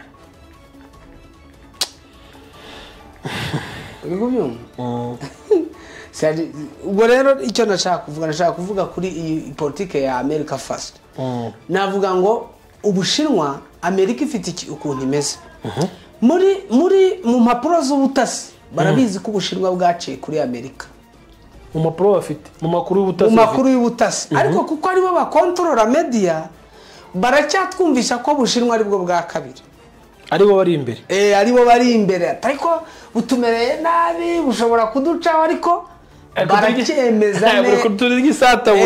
baracyemezana n'izi saha ko Ubushinwa ari ubwa kabiri kuko nibo bakontorora media ikindi abanyamerika bafite ibanga nubwo ibyo byose biba nubwo Ubushinwa bugira gute baracyakontorora circulation of money through Swift iyo amafaranga yose abanza guca muri Swift code iyo uri kubakura muri banki yakura mu gihugu yohereza mu kindi bura banki zose ku isi niko bigenda iyo ava muri banki imwe ajya mu yindi banki mu kindi gihugu abanza kunyura n'icyo kintu iyo system ita Swift y'abanyamerika wabyumvishe ibyo nibyo icyo rero nicyo kintu bakubaka noneho kuko babonye ko ibintu by'amabanki bitangiye guta agaciro nicyo cyatumye bemvatinga iki kintu duhora dusakuza bita QFS Quantum Financial System ari nacyo kizasimbura icyo twita Swift code ariko nicyo kintu nyine gituma nkomeza kubwira ngo bo barakibona uri kubyumva amakuru y'ubutasi arerekana ko Ubushinwa bwabaciye ariko kuko bagikontrolinga finance na media bari kuvuga ngo baturi ngo baturi inyuma mu bintu rero bagomba gukora kugira ngo bagume bari so powerful ni tariffs buri ikintu kizakurikiraho nuko bazatangira gutanga inkunga ku bihugu byemera guha tarifu Ubushinwa bazemera gutanga inkunga ku bihugu byemera guha ambargo ibicuruzwa byo mu Bushinwa bizagorana uzi impamvu bizagorana n'amasosiyete akomeye y'ubucuruzi yize nize iPhone biri gukora mu Bushinwa cyane none bo barabikora bate mu gihe Ubushinwa bwo bwabakubise ku 140 mu retaliation urumva nyine politike ya import duties ikintu bigamije cyambere ni ukugira ngo igihugu kigire domestic production umusaruro mu gihugu imbere ugurwe n'abanyagihugu cyane kuko urabona inganda zo mu gihugu zo muri Amerika zamaze navuga ko ziri mu marembere yewe zo muri Amerika umusaza wa designinze iyi projet ya Donald Trump ya import tariffs yavuze ko ngo Tesla is not a car producer ngo Tesla ntikora imodoka ngo ahubwo ikora assembling wabyumvise cyane cyane ko ibyo ndi kukubwira ni umukira wa mbere Elon Musk ejo bundi yatangiye guhomba yahombye 100 billion ijana zamanutse ku musaruro ejo bundi ariko bivuga ko yagiye muri leta iriyo mpamvu nawe ari mu Rwanda ibintu bye yagiye muri leta amafaranga buri ari ibintu atagura narababwiye ndabisubasira ngo Donald Trump you can't expect him expectinze you are total wrong urugubyo ejo ndabwiye abanyamerika ngo murankangisha ngo munkangisha ngo ntuza ngo izanyica ngo DeepSeek izanyica let me die I'm old mundeke mfe ngenda nashaje ariko byibura mfe hari ikintu kore abanyamerika ndabyemera 100% sacrifices zaboneka muri Amerika ariko uko bizagenda kose Amerika irongera iba igihugu cyo gusengera Abanyafurika ze nubizi ko kugira ngo bazakijyemo birwa banaduhanurira ngo ugiye muri Amerika ugiye ugeze gute umuntu akarinda ubwaho umuhanuzi miliyoni 2.5 bagiye muri Amerika ngo yeretswe cyakora icyo nemeza cyo nuko igwa ry'Uburayi rigiye gutangira igwa ry'Uburayi yazagorana ariko Uburayi bugiye kugwa Uburayi bufite ikintu kimwe butari kubona Uburayi burashaka kwijandika mu ntambara ya Ukraine buyisige kucyo bita kwisiga irangi kwa kundi umuntu afana ikipe ukisiga irangi ukava Uburayi burashaka gukora ikosa rimwe cyane ryo kwivanga mu ntambara ya Ukraine kandi urabona Uburayi hanini bwari butunzwe nayo mpamvu ni intambara yo mu gihugu cyacu muri kino gihugu cyo hirya cy'abaturanyi giye gukomera kuko Uburayi buri kubura sose aho bwagendaga bukurikiye ibintu uri kubyumva niba ujya muri ntambara Uburayi ntibuzigera buyitsinda kandi Trump ntazayijyamo kandi barirwa mu nama bashaka gusa n'abishora muri ntambara ngo bayirwane bafatanyije kandi Uburusiya buzabatsinda kandi batsinda niko kurangira kwa icyo bita kurangira ku Uburayi urabyumvise bushobora kwibona muri situation Egypt yibonyemo mbere y'ivuka rya Yesu Egypt urabizi nicyo gihugu cyabonye civilization mbere urabizi tabizi ujye ubona ibishushanyo byabo ko usanga hashushanyije ugazamuntu ameze nk'uri kuri moto ujye ubibona ariko ibishushanyo bya Egypt cyane ukajya kubona bashushanyije ibindi bishushanyo umuntu ameze nk'uri kuguruka nk'uri kugira gute iriya ni civilization yarangiye bashobora kugaruka kuri aho batangire kuri ya point y'ubukene kubera iki bira bintu byo gupfa kwishora mu ntambara za hato wabyumvise aha rero icyo nashakaga icyo nshaka kuvuga nuko intambara y'ubukungu iriya mubona iri kuba ni intambara yego iragoye rigushitinga uretse ko nabonye Bitcoin ya has recovered Bitcoin ya recovery yasuye ku 8.5 niba ari ukubera byandi numvaga bavuga ngo ni pause y'iminsi 90 ishobora kuba bishaje kuri ishobora kurenga se hepfo ariko ni harenga izindi ko kwibona kuri 95 that's my expectation to 95 aisho n'izindi coin zahita zizamuka aho rero n'izindi coin zahita zizamuka n'izindi coin nazo zirazamuka nta kiri buzibuze kuzamuka sibyo ibyo aricyo biri buze kufasha kuyo kugo gusigana ko hagati y'Ubushinwa na Amerika binoza kibutare kiri bubikoreho okay crypto yo ukuntu crypto ikoze crypto iteka abantu bose twumva ko ari safe crypto is safe kubakire abakire bari buze guhitamo uri kubyumva mu rwego rwo kujustifya no kwimura ibikorwa mu bihugu bimwe n'ibindi birinda embargo baraza kwimurira amafaranga muri crypto kugira ngo bashe kuya transfer bayajyana mu bihugu bagiye gukoreramo abakiri yego yego kuko hariho nk'umuntu ashobora kuba afite amafaranga hariho amafaranga my dear wari uzi ko ushobora no gusanga wenda tubaye no mu Rwanda bashobora kuba cyangwa n'ahandi umuntu afite amafaranga adashobora kurya abitse imifuka 5 y'amadolari mu bihugu ugasanga umuntu abitse imifuka 5 y'amadolari mu nzu yajyanye kuri banke ni demande d'explication uri kubyumva aye aramutse ayo mafaranga yafashe nta namwe yayashyira amafaranga uretse kuba yafite mu rugo akuraho idolari 100 riburyo uwo munsi kuko nundi ntiyayarya ngo agire ikintu yamaze wabyumvise ugasanga abo mafaranga ari muri environment imwe ayo mafaranga nta kintu ashobora kuyamara wabyumvise ariko none crypto always looks safe crypto igaragara nk'aho iri safe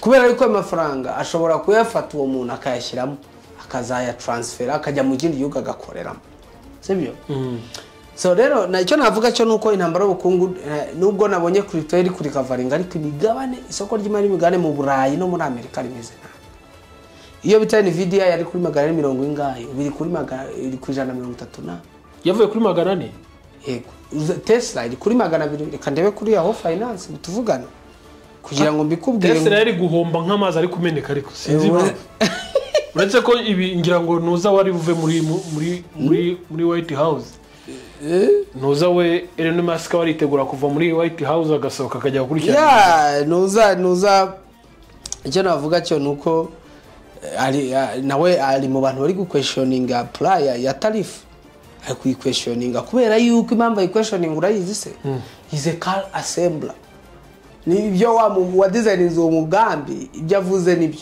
nubwo numvishe na Donald Trump na Elon Musk amwita ngo ni maroon ariko ibyo avuga nibyo ibyo avuga impamvuga ngo ibyo avuga nibyo ni iyihe nuko nyiri Tesla yagakwiye kugurisha imodoka abanyamerika ariko ikibazo ntakora imodoka araza sampling zimeze nka za made in Rwanda zacu hano guteze ntabwo dukora moto hano oya turazihuza tuhuza pièce ni nk'ibyo rero ni nk'ibyo kuri Tesla bityo rero ambargo zifashwe zigafatirwa bya byuma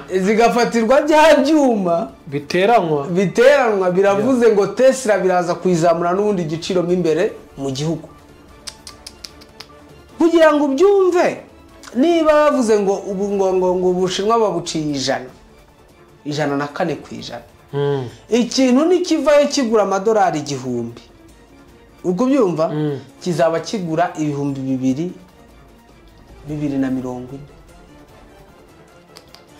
uguze igikoresho iyi kamera turiho ukayikura mu Bushinwa ku gihumbi cyawe $2 ninjira muri Amerika izagurishwa 2400 oya 2400 utarajyana ku isoko ayo na ya leta 1400 na ya leta ari buhita yiyongeraho iti uworajyana ku isoko ihagaze 2400 uze kongeraho inyungu yawe none uze kongeraho inyungu uri kugurisha wabyumvise icyo kintu ubwo rero abantu barahitamo iki baragura Sony aho yango bagiye kugura Canon kugiye bagiye kugura Canon baragura Sony iri muri Amerika ahubwo wenda basigare baquestioninga Sony bayibaza ngo kuki utari gukora iki kintu byasaba iki ngo wigane kanoni noneho ahubwo nenda nawe wandikeho gutyo uri kubyumva hasigare icyo kibazo ariko byibura Sony zinjiza amafaranga menshi ahubwo ikibazo gihari ni iki ngiki uri kubyumva nuko hari kubaho retaliations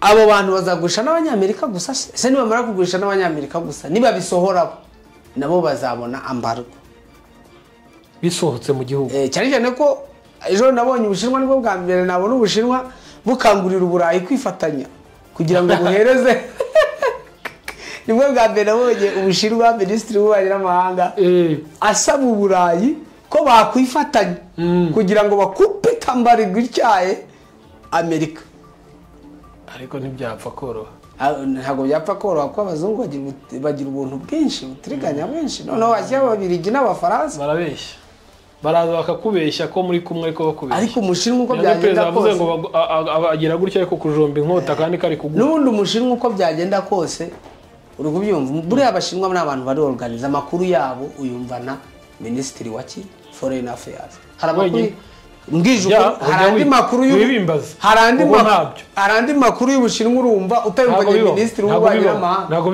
ntago bibaho uziko na WhatsApp ibyanditse by banning itasohoka iyo message igihugu oya nta WhatsApp ibaye uyikoresha umunyamahanga nibyo ngiye kuvuga uri kubyumva bivuze ngo amakuru yo mu Bushinwa asohokera mu mugabo umwe Minister of Foreign Affairs uri kumva igihugu kuri kiveze ibyo wakora byose kugira ngo ubutasi kuko Ubushinwa ntago chatting applications zibukorera inda gukorera server kuki nubana mu Rwanda impamvu ubona dukoresha WhatsApp ni yize dukoresha WhatsApp kubera ko tudafite social media platform iri imbere tu influence tuvuge ngo data zacu tube tuzifite mu gihugu zidasohoka ariko ngubu data zacu ziri Burayi sibyo ziri hano dufite umugisha wo kuba ziri hano tugomba kugira application yacu apana WhatsApp ahubwo ko ari hatari uri kubyumva aha rero Amerika kantu konyine igisirikiraho nuko gifite Swift the circulation of money ariko ya Swift nayo yarangije guta agaciro bityo bananiwe kumanaging ukuntu amafaranga ari guhererekanwa mu buryo buri international niyo cyatumye barenuvere ya system ya Swift hakabaje cyo bita QFS azajya ubasha kuri kubona nama transfer muri digital currencies QFS izajya ubasha kubona transfer n'ingano yayo se oya ma transfer mu ma digital currencies bino by'ama guverinoma bya CBDC ibyo bazajya babibona ngubyo kuko ntago ndi kuvuga crypto n'ibiki sibyo aha rero navuga ko intambara y'ubukungu ni mbi cyane ariko nubundi twega abanyafrika we are just crying for nothing uretse ko wera twagira ibyago akagunguru ariko ejo ndakagunguru ka essence kari kaguye kamanutse ariko buriya kugwa kakagunguru ka essence ni cyerekana yuko nta muvoma y'ubucuruzi iri gukorwa circulation of commerce is dead ni ihagazemo ariko ni alert twebwe ku banyafrika cyo navubwira umushikiranganje w'icya gihugu duturanye ni igihe cyo kubika essence ngo Amerika yavuze ngo Amerika ejo bundi yatanga Donald Trump kwanza dijoro yatangaje avuga ko uriya munyamabanga we uriya munyamabanga yohereje hano muri Afrika mu karere u Rwanda ruherereyemo yageze no mu Rwanda urabizi ko yasohoye n'ibirombe ngo nta mpamvu yo kwirwa usura umushikiranganje singombwa ngo asura Burundi ngo ntacyo bisobanuye ngo iyo ntacyo asobanuye mu karere aragobije nabisomye ndubirwa rurere ibarizere niyo byaritse iyo guru ati wikirirwa utayumwanya aho wanyuze birahagije zana yo ngayo yarahagije tuzanye mu makuru so nkavuga rero uko byagenda kose ngira ngo aya ma CBDC agiye gukorwa niba iyo KFR ishaka kubasha kureba ayo matransaction uburyo azajya akorwa akagunguru nyango kari kuri 31 61 igice 48 gold bitatu 250 silver ikugurwa 30 hano ni kwigarama 32 n'ibice 19 copper kan 4.55 natural gas n'ibindi hano narindi kuvuga kuri NVDA umugabane uri ku 10 bro. NVDA ku 10 110 ngize ngusha ubwoba n'izina ry'Imana oya umugabane kuri NVDA uri ku 110 mu gihe uri kubyumva bro wari uvuye kuri 390 hafi 342 niho wari uvuye mbere y'i trade war urazugwa kuri 110 ubu uri ku 110 n'ibice 93 uri kubyumva bino nabyo bituma bakire bahungabana umugabane wa Tesla uri kuri 252 cyakora umusibejo narebye nsanga ni 275 uvuga ngo ifitemo minus 20 n'ibindi ariko ubwo yari ivuye kuri 100 ubu niho ifungiye kuri 349 niho yari ivuye no kuvuga ngo imaze guta hafi 100% imaze kugira minus 100 wabyumvishe uko isoko riri guhunga abantu kubyumva Ford noise Ford umugani uri kugura 9 uvuye kuri kangahe kuri 22 hafi kimwe cya kabiri uri kubyumva mu Burayi ega turebe mu Burayi ambuka Burayi turebe ega turebe mu Burayi turebe Burayi babikarakasa muri Europe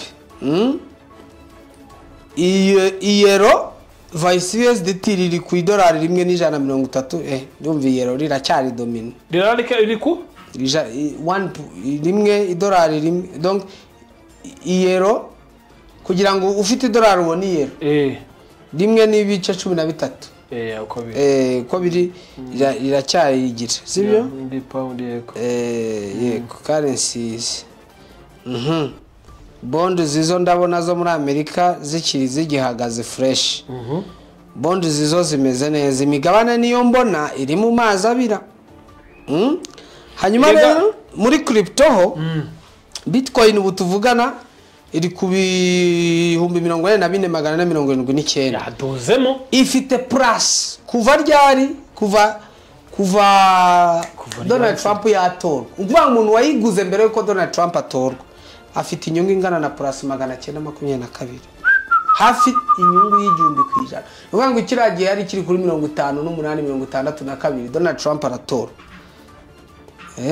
hididuga nabwo kubitaga mu 1,104 XRP yacu yagarutse kuri kabiri 2.2 mu gitondo byari 2.1 kabiri yagiyeho 2.2 turi kuvuga sibyo aha rero icyo navuga cyo nuko isoko pe bimeze nabi nimvuga ngo kumera nabi abantu babyumve ndi kuvuga ko ubukungu butifashe neza ariko byose biri guturuka kuri iyo ntambara y'ubukungu aho Amerika iri kwempozinga iby'ubukungu hanyuma bagahita bakayishyura dutegereje intambara hanyuma rero abategereje ko ndi buvuge ku isoko ry'imari n'imigabane uko Afurika imeze kugira ngo batangarije ko Afurika itagira intebe muri UN itanagaragara no ku isoko ry'imari n'imigabane nta company nimwe yo muri Afurika iriho hano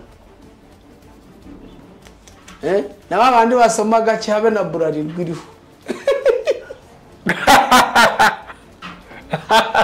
uri kubyumva harya Heineken ntago ari muri Afurika Heineken bashabyiore rero nta donc ndi kubona no kuvuga ngo kugira ngo mvu ukuntu biba bimeze habanza Amerika Europe na Asia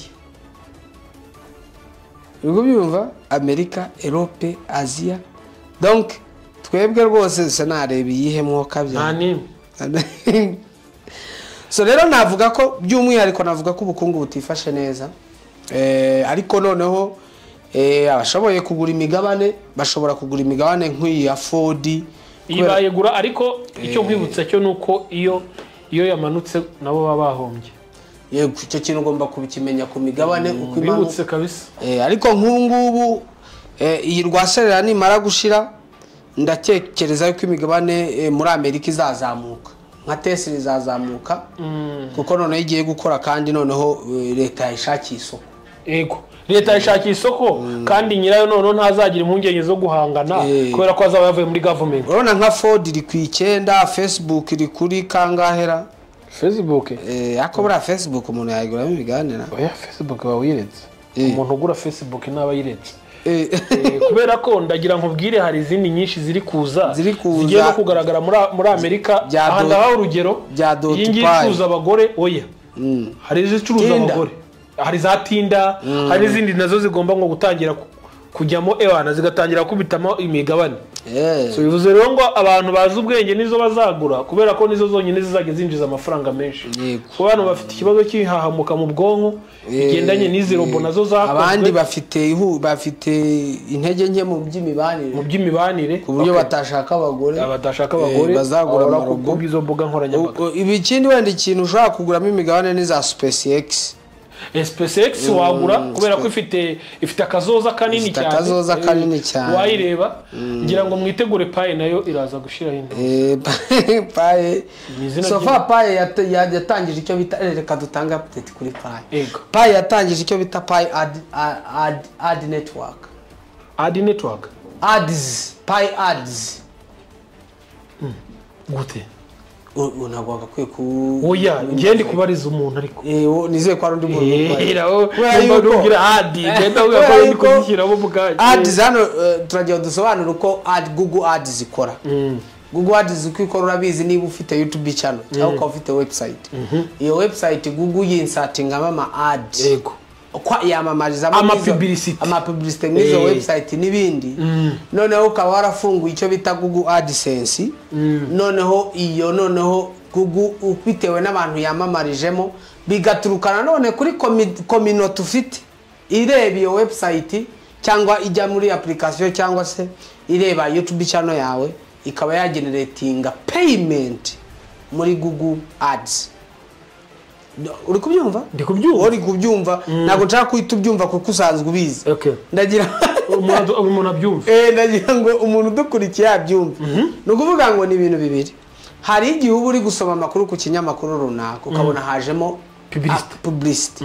Impamvu zira publicity umuntu azibona no kubera yuko Google yaba yarakoresheje yarabwiye Google ijye yamamariza mu nkuru kimwe nuko kuri YouTube wenda abanyarwanda bose iyo bari kureba YouTube ntibabona hajemo ads kubera ko mu Rwanda bazikuyemo abari hanze y'igihugu nibo bazibona abari hanze y'igihugu n'abandi bari mu bihugu duturanye bose babona ariko nayo mu Rwanda bakoresha nuza VPN abakoresha VPN cyangwa se virtual private network barabibona nabo publicity barazibona kubona izo publicity. Noneho rero iyo urebye iyo Pi network yongeyemo ako kantu bita Pi ads, ahangaha bizajya bigenda gute? Umuntu azajya ukora application ukayongera mu cyo bita ecosystem. Tubare ushaka gukora ikinyamakuru kizajya gica amakuru ya cryptocurrency. Yego. Ikinyamakuru cyawe kikaba gifite wenda .pi. Wenda tubare ihumure.pi. Hatagira umuntu yigura. Yego. Abana twikomereza ndayi ihumure.pi. Arayiguze. Iyo application ukayifata ukayitanga kuri mainnet.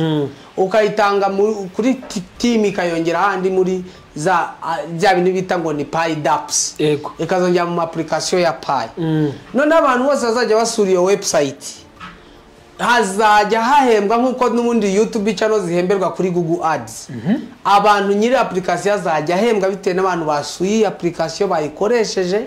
Icyari cyo cyose waba bakoresheje uzajya uhembwa muri Pi kuri Pi wallet. Ukiraho. Uribuka ibyo bitaga GB WhatsApp? Yego, ndabyibuka. GB WhatsApp biri gukora. Abantu benshi barayiretse, barayivuyeho. Ubu yagarutse bundi bushya. Abantu batafite amakuru ndagira mbabwire ko Pi nayo ifite gahunda yo gukora application imeze nka WhatsApp cyane rwose. Noneho nawe urashaka kujya bayamamarizamo GB WhatsApp rero nayo urayifungura ku bantu bazifite nkatwe bahita babamamaza cyane rwose. Batangiye kwamamaza ku bantu batangiye kubyiga rero ubushobora gufungura account kuri WhatsApp ugatangira kwinjiza amafaranga. Aha rero ni amakuru azimye. Ni amakuru azimbye mu Kirundi. Aha rero nicyo nashaka kuvuga, nicyo kintu Pi yongeyemo muri iyo network. Iyo bivuze ngo Pi ecosystem of Pi is so powerful. Ukuvuga ngo irashaka ko ecosystem yayo bimeze nk'uku umuntu wese ufite application donc any application yose uzaba ufite kuri expo handi hasi tujya handitse ngo explore testnet tugatubona ama application yose akoresha Pi uzajya bayifite azagira amafaranga hembwa uzaba ufite iki ufite hi application sure azajya agira amafaranga yose agenda hembwa bitewe n'abantu basuye iyo application yashyize kuri mainnet yes urugumye nakantu keza ko kumotiva aba programa yego nawe niba unyumvura um program ushaka gukora ikintu niba ari isoko ikintu ugurisha tubare nkaho ukora amafirigo n'ibiki ukaba ufite firigo ugurisha ushaka gukora ntuzifite .pi ukayishyira kuri mainnet abantu bakajye bagura izo firigo bazikoresha muri Pi kuri bizi Pi na amafaranga sofa we are no longer negotiating noneho abantu bose bagiye baza kureba firigo nshyashya yajeho n'ibiki bakazaguhembera ama ads yaciye mu maso yabo mu gihe bafunguraga urumva ko narabikubwiye ngo ngiye nagiye mbona coin nyinshi ziba launched ariko Pi is a different system urabona ko nubwo baronje nubwo bimeze gutyo urabona ko system iri kwaduka sibyo kandi ndababwiza ukuri ko nyamara ubunini bwa Pi ariko buri kugaragarira mu buryo butandukanye na GCV niyo abantu bahaye imbaraga ariko ntibari bazi behind bihari biranarenze birenze GCV kuko nicyo navuga ko ahanini twirinda kuvuga GCV kubera abantu bafite imibare migufi igendanye n'imitekerereze yabo imibare igendanye n'imideka mbwira n'ibyifuzo byabo kandi byongere kuko twari tuzi ko computer dufite arizo zibitangaza zibari imibare zikoresheje zihinduranya icyo bita 0 and 1 yego zigakoresha ibyo bita binary system binary numbers urabyibuka atuzita class computer zisolving imibare iyo tubasha gutekereza twebwe ariko dufite quantum computer ishobora gusolving umubare wanditse rimwe ugashyiraho amazero ijana kuvuga rero everything can be changed tikina abantu bakwiriye kukimenya ibintu this game is ibi ni ibintu bitandukanye nuko abantu babitekereza we need to think beyond we need to think very far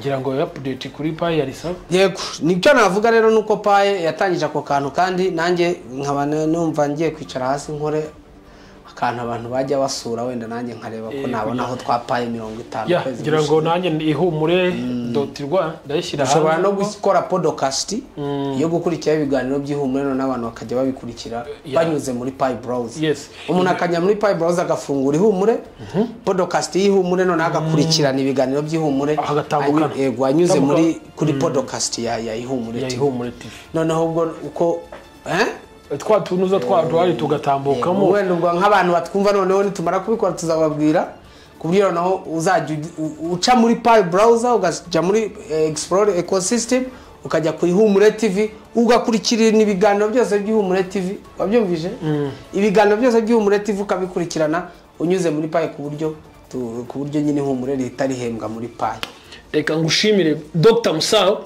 wakoze cyane Imana igumugisha yego nanga badukurikiye mwese reka mbashimire Imana umugisha amen okay uvande ndagushimiye cyane urakoze